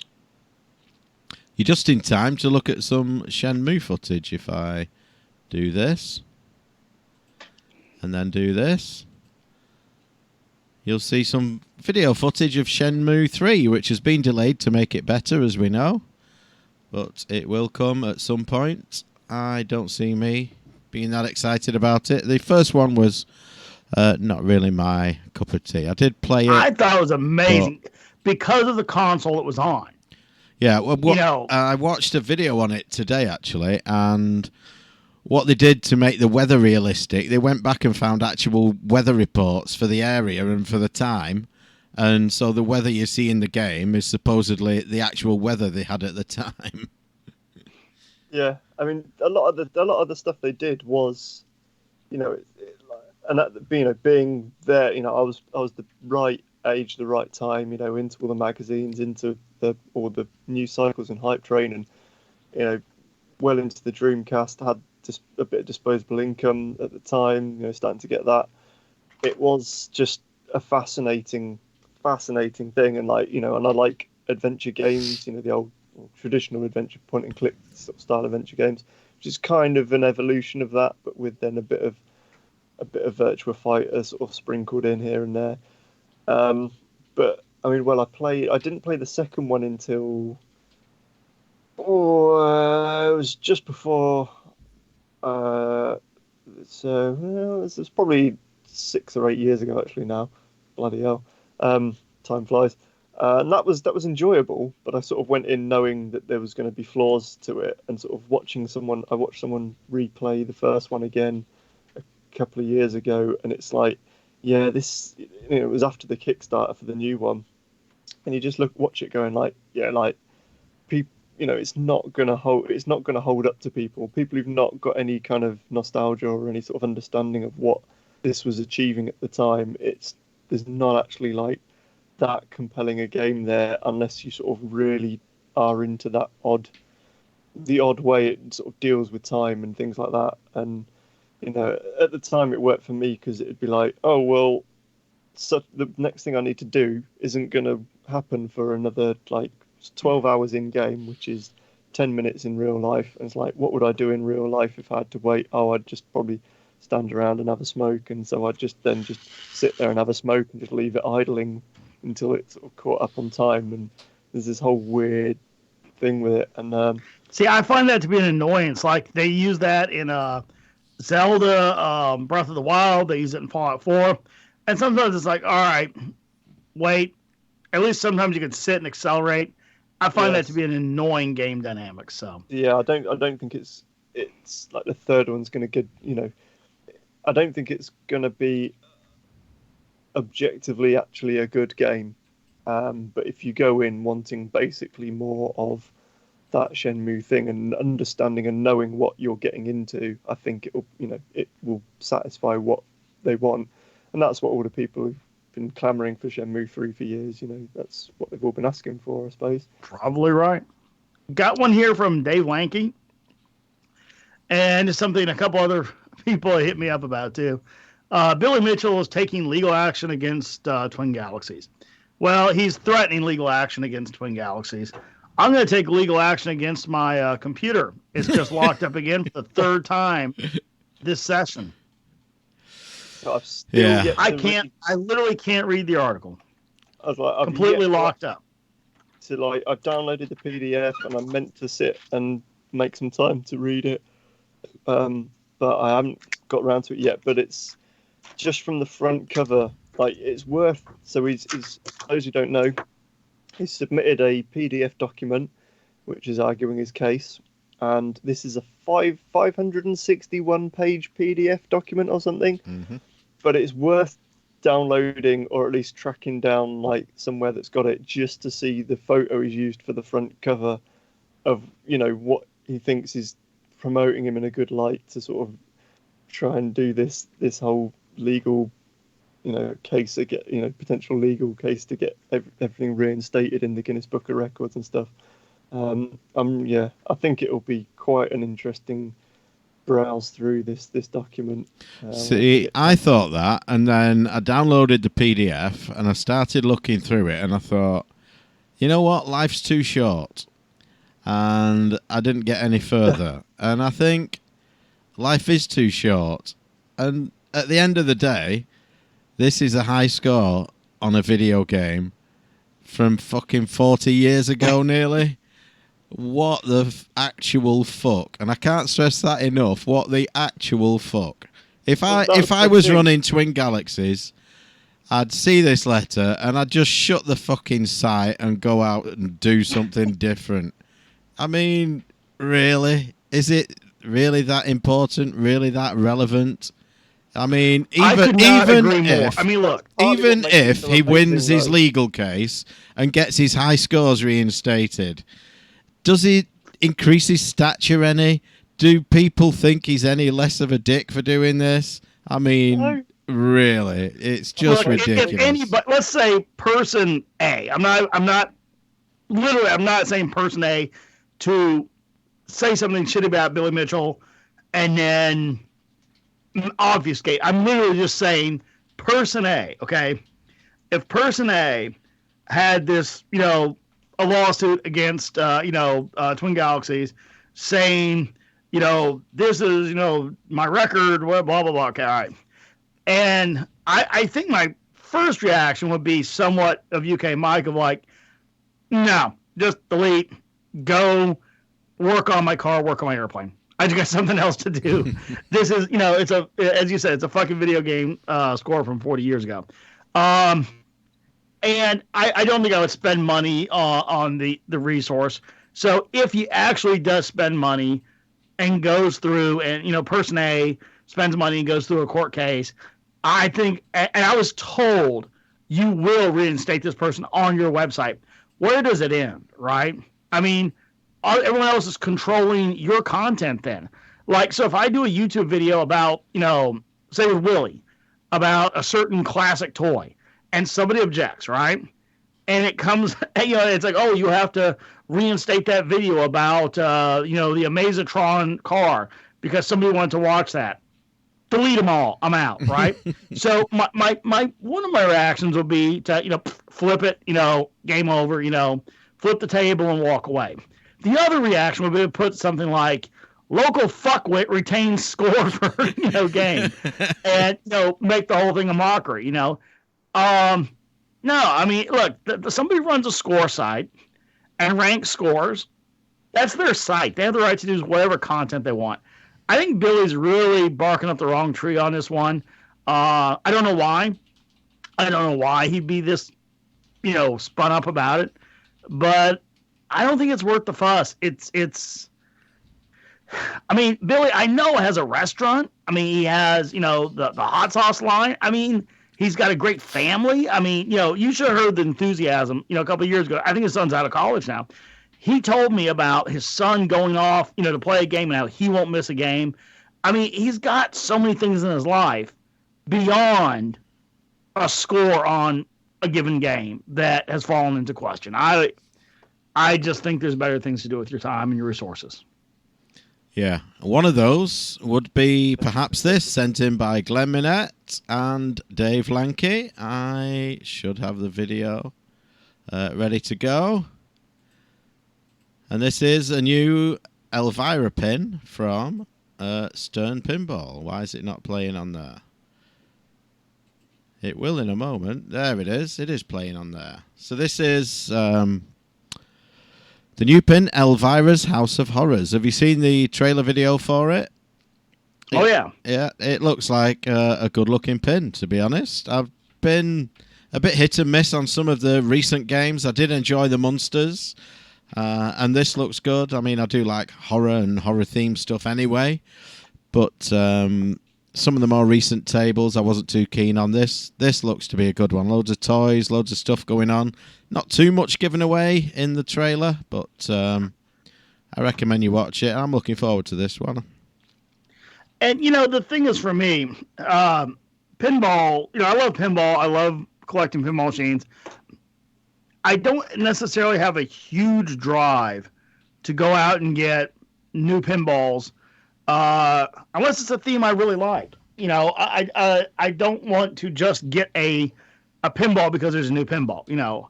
I see, so many titles come and go that I would play. Like, if I go, like this game is a perfect example, okay? If I walk onto a location, let's say I go to Mustang Sally Brewery in Chantilly, Virginia, and they have one of these sitting there, I'm going to play it. And I'm going to have a great time. And I'm sure it's going to be a great game. With pinball prices escalating to where they have, $6,000 to $8,000, there's just not that much entertainment there for that asking price. And I just kind of don't, it's got to be a killer title. So like when the new Kiss came out, with that sound system and, it's Kiss themed and it's just so good. I went out and got one immediately. I don't know what my next pinball is going to be. It won't be this. I mean, like I said, I will play it. It looks a good pin. I will go play it if I see it, but I'm not going to buy it for my home. I'm hoping there's going to be a surprise announcement with the new Terminator. There's going to be a new Terminator pin or vid. And hopefully it's going to be really, really good. But I haven't even heard a rumbling from the usual suspects. So I don't think there is going to be one, So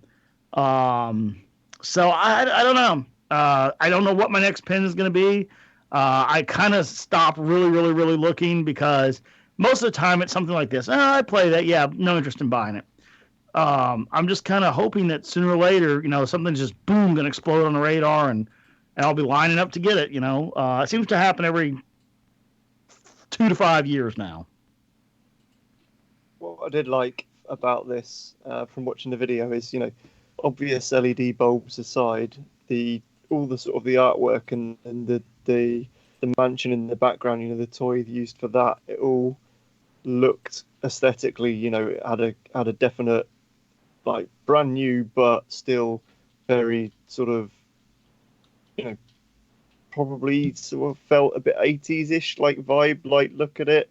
It didn't, a lot of the newer ones kind of, they look like, oh yeah, someone's drawn this artwork, in a digital software package and it's been screen printed onto the table and stuff. But this seems like it feels, more of a hand painted and then copied and screen printed sort of vibe to it, which is nice. But yeah, I mean, like you say, other than seeing these on location at places, expos or whatever, there's no way I'm certainly investing in any of the new tables personally.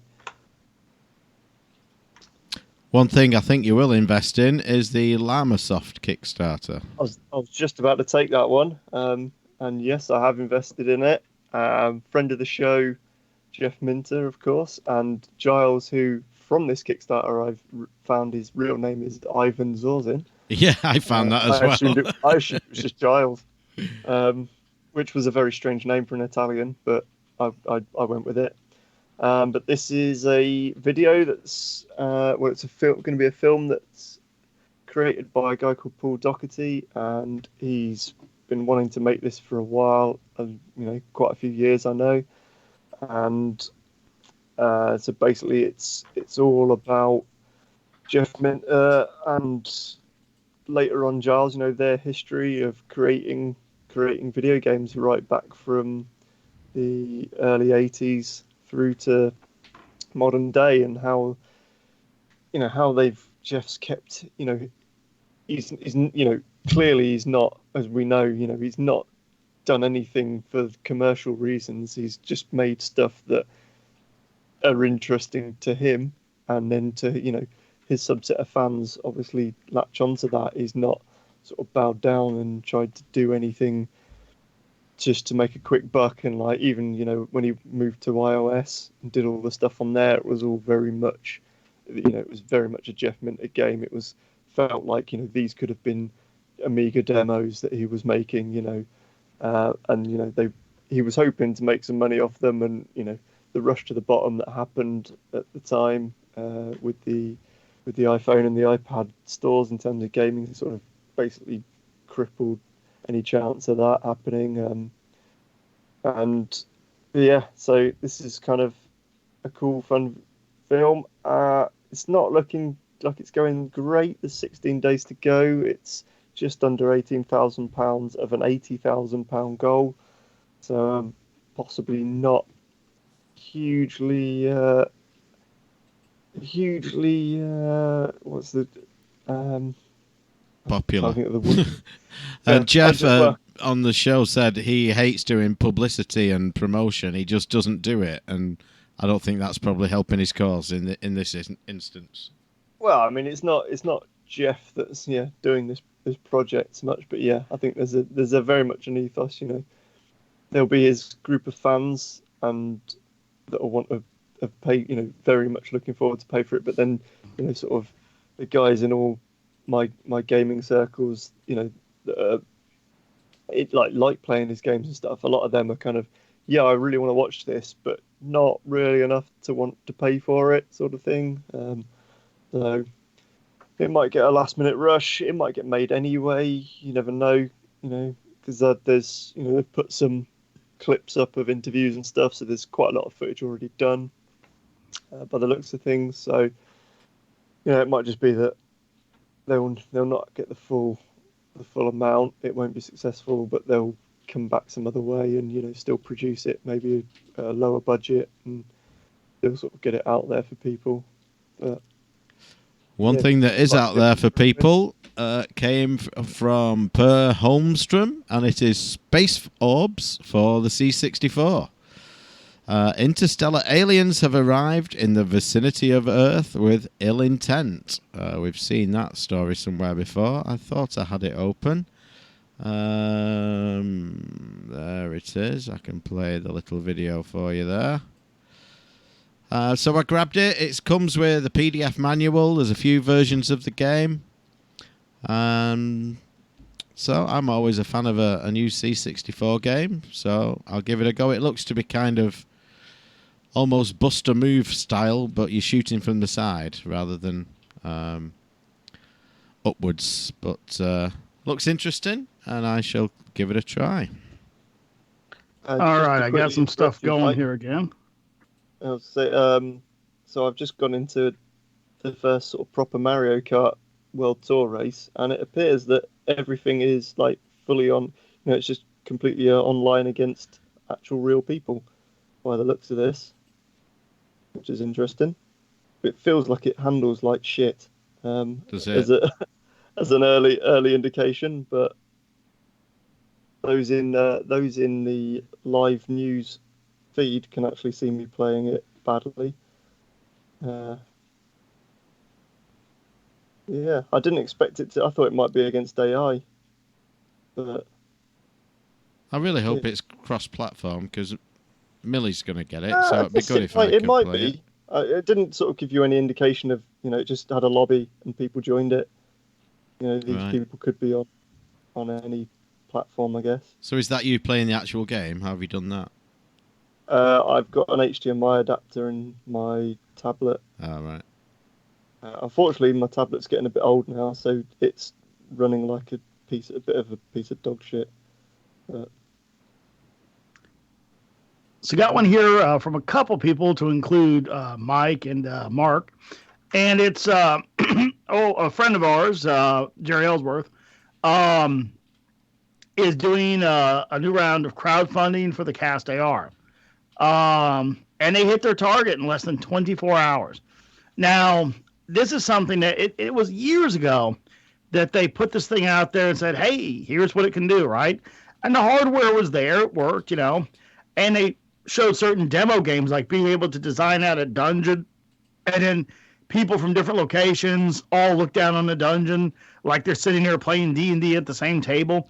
I thought, great, what games comes with it, right?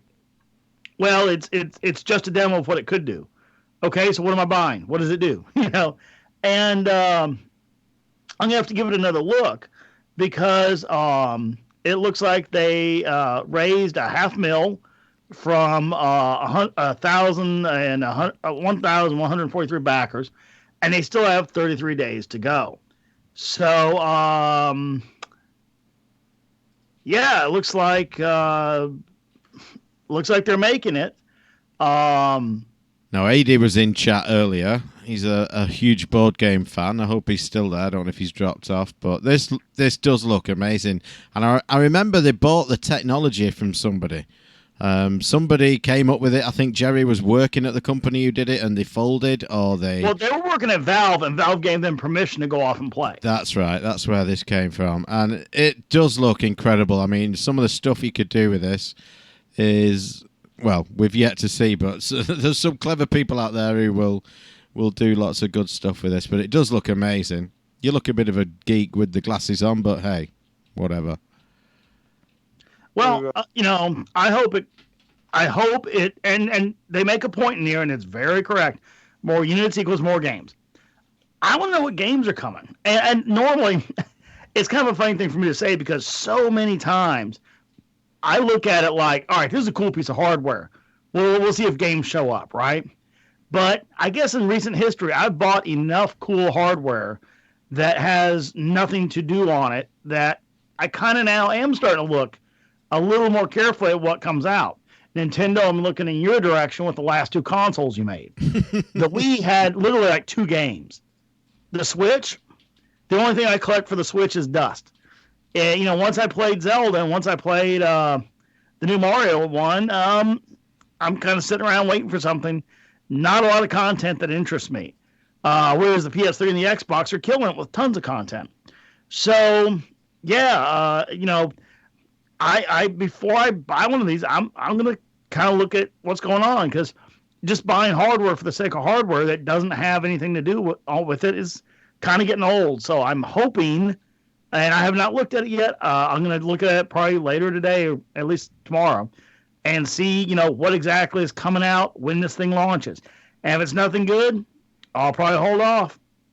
Wait till it launches, and if good games follow, I'll definitely pick one up. I love the concept. I mean, can you imagine anything cooler than throw these glasses on, looking down at a table, and seeing a whole interactive dungeon game that you can log in and play with other people or whatever? That was the example I saw that was the coolest. So I hope so. I really hope so.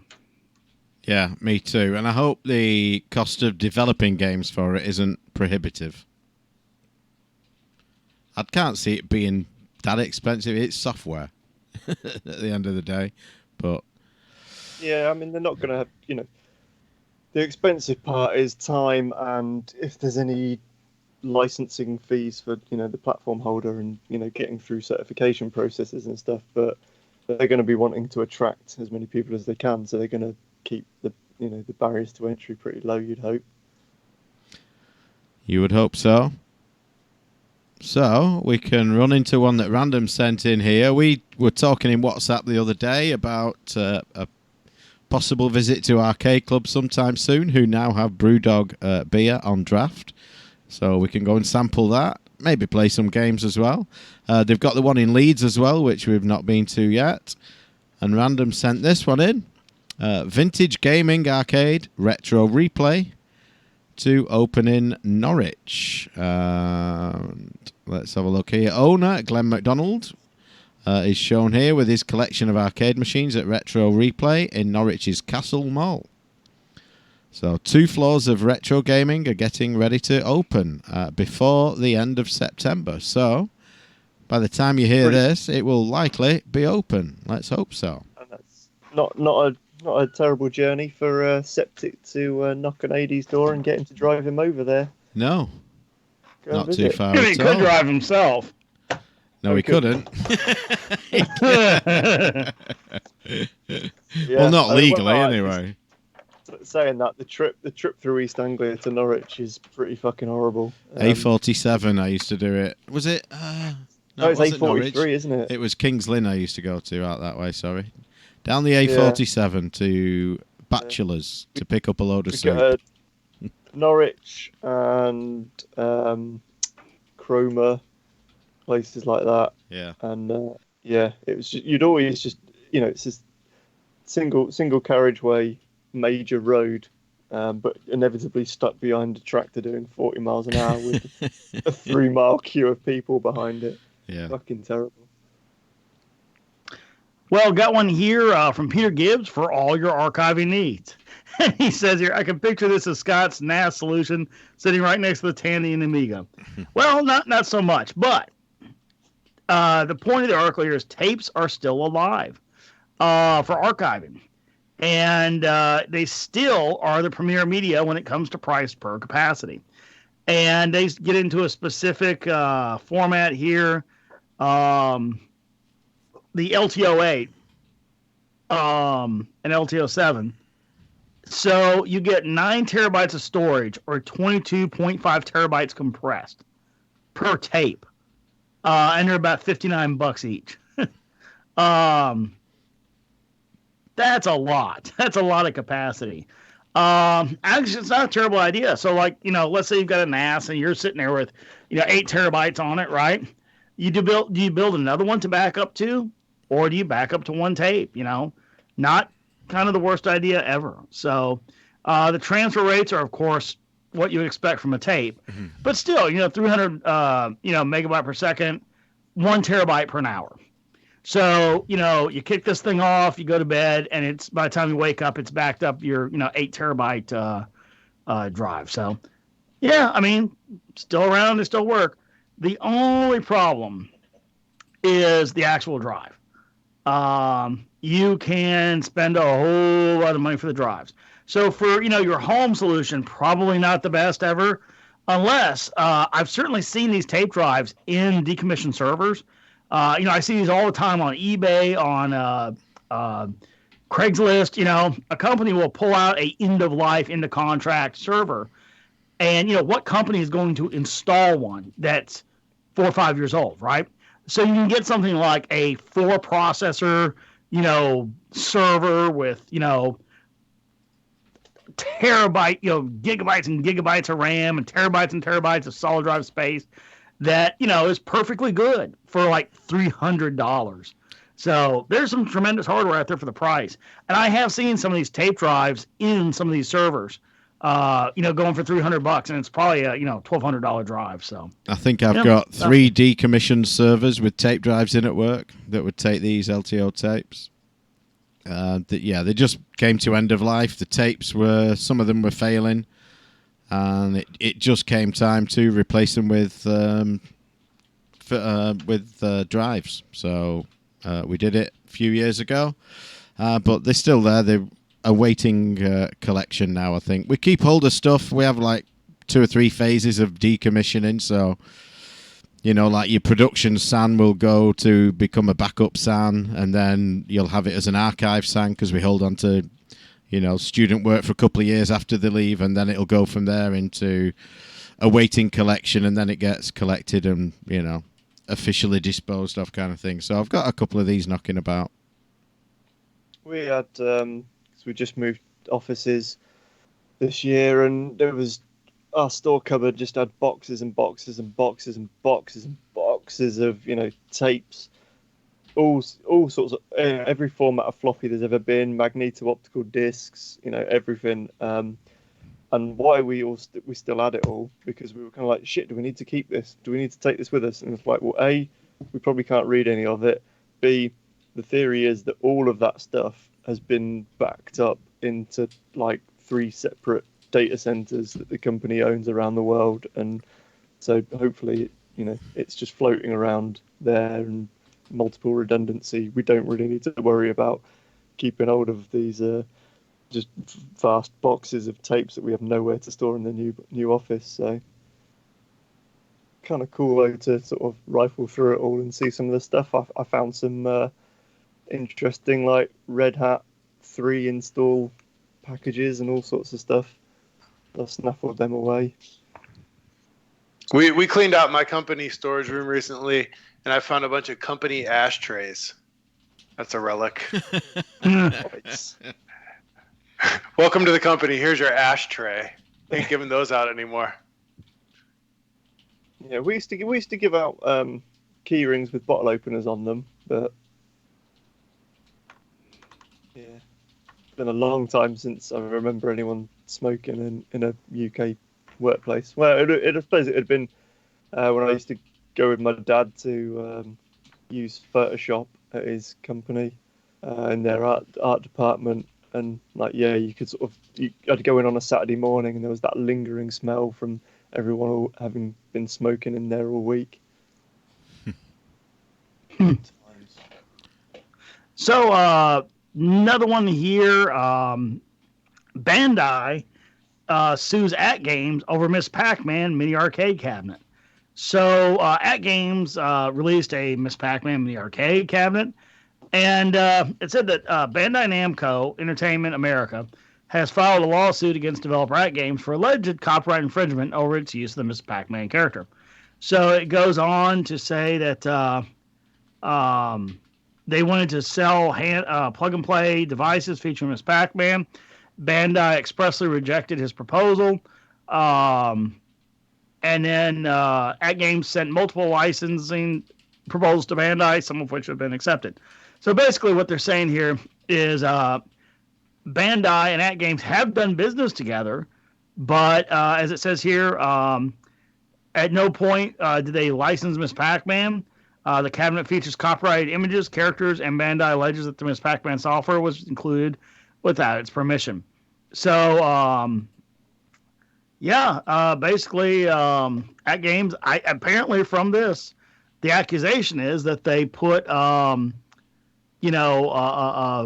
they put the software out there and the artist, the images, the artwork, everything, and I guess they didn't have permission to do so. So, is this another case of being in talks with Namco? Being in talks, yeah. So, and At Games, the victim of another one at the moment as well, because Walgreens is suing them SWAT Games, as you know, made series of plug-and-play games, and they sold them to Walgreens or passed them on to Walgreens on a, return what you don't sell basis, and will refund them. And so Walgreens returned the unsold ones, and At Games haven't refunded them. They currently owe them $1.62 million. So Walgreens are suing them as well as Bandai Namco. Rough week over there. Yeah. So what do you think happens here? Do they settle up and make this go away, or? I think they would have to, because the stuff's out there. They're not going to get it recalled. Yeah, slap on the wrists. Here's some money. Leave us alone.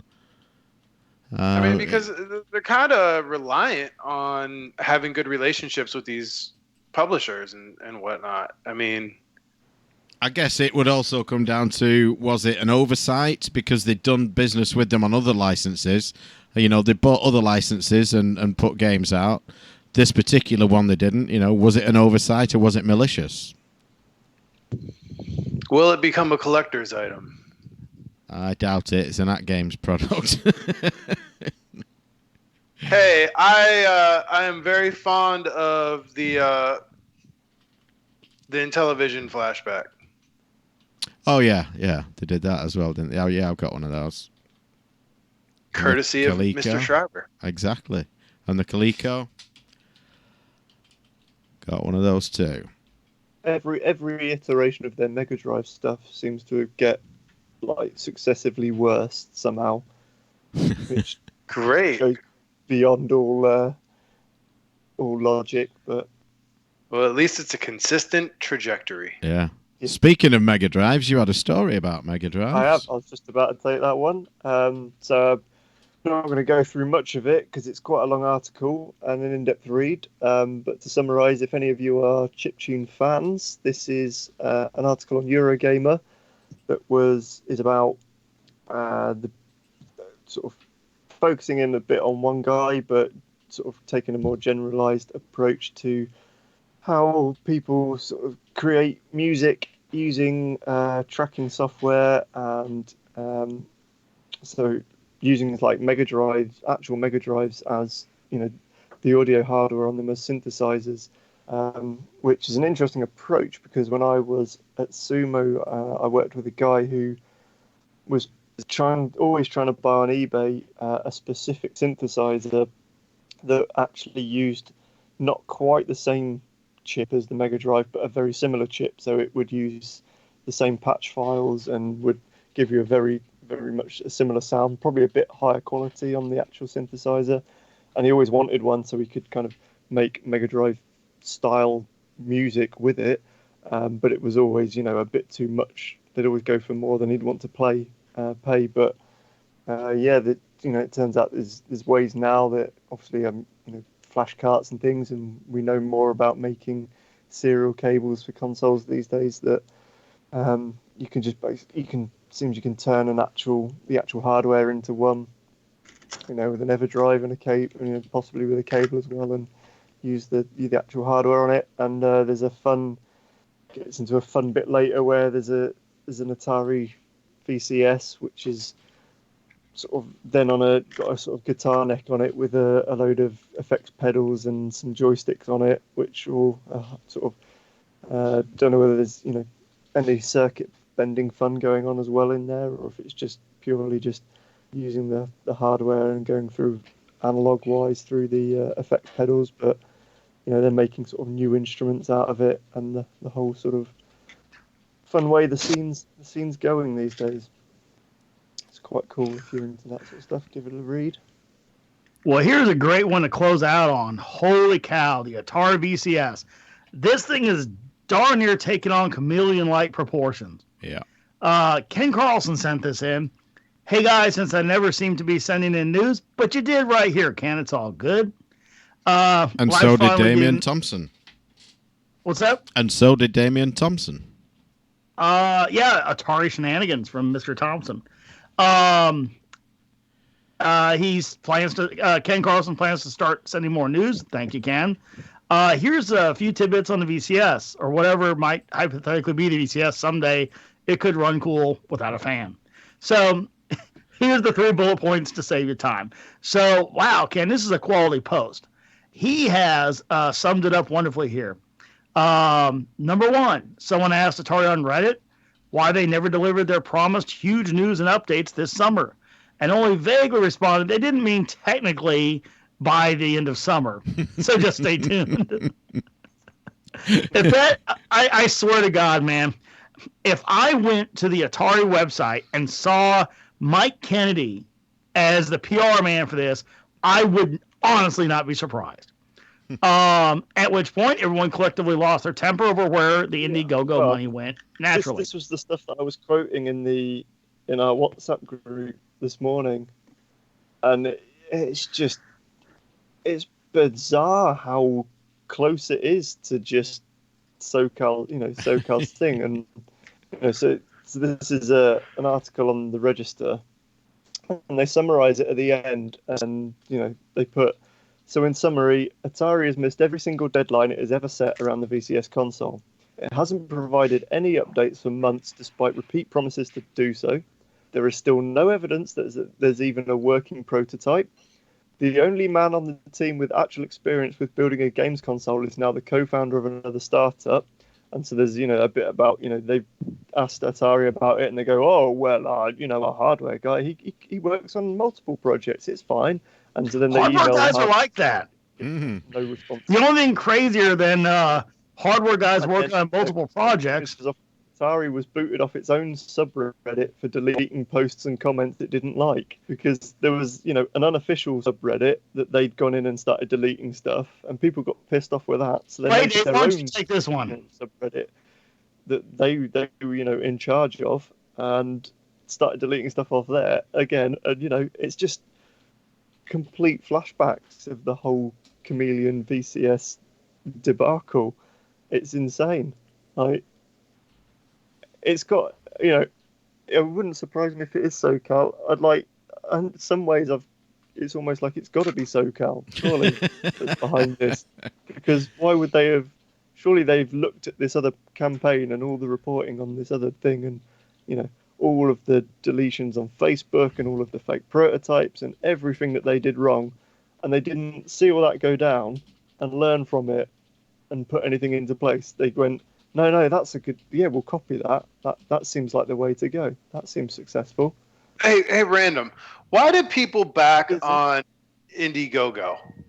Because I just, as I understand it, unless something's changed, Indiegogo is like you're throwing your dice out there and gambling with no repercussions. It's kind of like the Wild West. They can spend your money whether or not they get everything they need.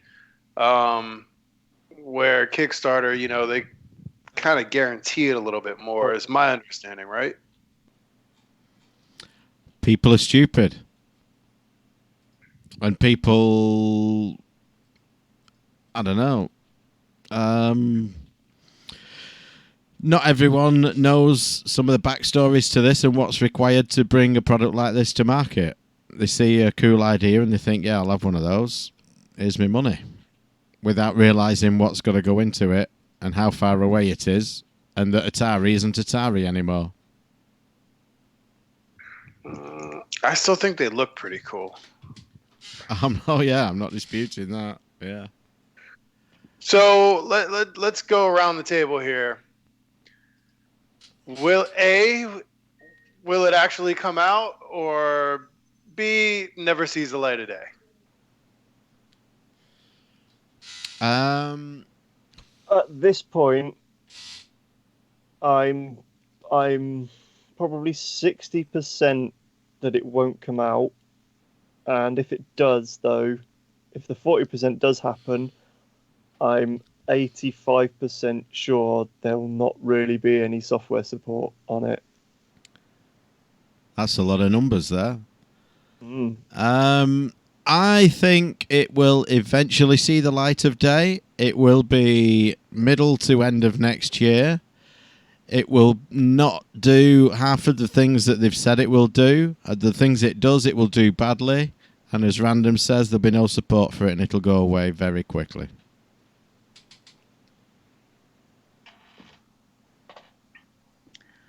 Yeah.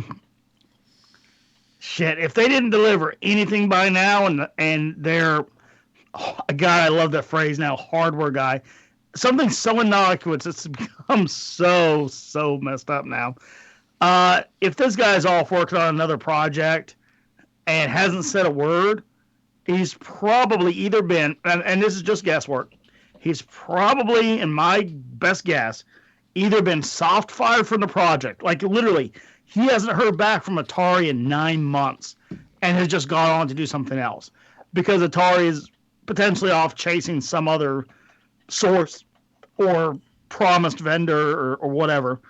Or he's formally quit and just doesn't want to talk about it, and Atari is scrambling to find something. So I guess I don't think it's coming out. I don't think anything's coming out. I think he's seen the idiots he's working with and thought, I'm out. This is never happening. These guys don't know what they're doing. I'm off to work on something that is going to see the light of day. You know, I think it's interesting and sort of eerily retrospective of the beginning, the early life of Atari, where part of the problem was that they waited too long to put out new hardware, and by the time they did, it was antiquated, right? With the 7800, I mean, they held that thing too long, and then it was sort of obsolete by the time it came out. So if these guys don't update, you know, if they don't get something out soon enough, you would think that they would have to update their hardware in order for it to be relevant by the time it actually does come out. So it's like you kind of have a window that you got to get these things out on, or by the time it's a very rapid development time frame. Because, you know, if let's say a board is during your planning phases is commercially available and you're hammering away, you know, because they're going to use some system on a chip, you know, and they're hammering away at this thing, and you know, you take 2 years to do it, and that hardware's out of production by the time you're ready to start selling. Yeah, you can't do that. You got to be on the spot. So when you aren't even, you know, doing your announcements on time, and then just the phrasing, you know, the way it was said, you know, well, technically we didn't mean by the end of summer. That's just, man, you know, and the deleting and controlling that. That's what I was hoping to be able to finish reading through this, because I had quite a few thoughts on it. You know, the way that they had the Atari moderator who was pruning and deleting and stomping on any dissent and all. Every one of these things is exact hallmarks of the Coleco Chameleon. Everything. So based on that, I gotta say, yeah, it's not coming out. If it does, at best, it'll be some hastily, I'm talking like, you know, high school project, hastily, you know, like maybe even just literally a desktop skin of a graphic and some commercial, you know, who cares, you know, thing on top of it. If it comes out, it'll be beyond junk. I just don't see it happening. One thing I do see happening is me going to bed, because we're out of news items. Nobody claimed the prize. Nobody wanted it. Glenn Minette thought postage would be too expensive, and he didn't want any of your crappy books, Random. Well, we need to get some prizes. Putting prizes up there, you know. Well, you know, Skype is free. What you should do is you should call Glenn and read him your book over the Skype.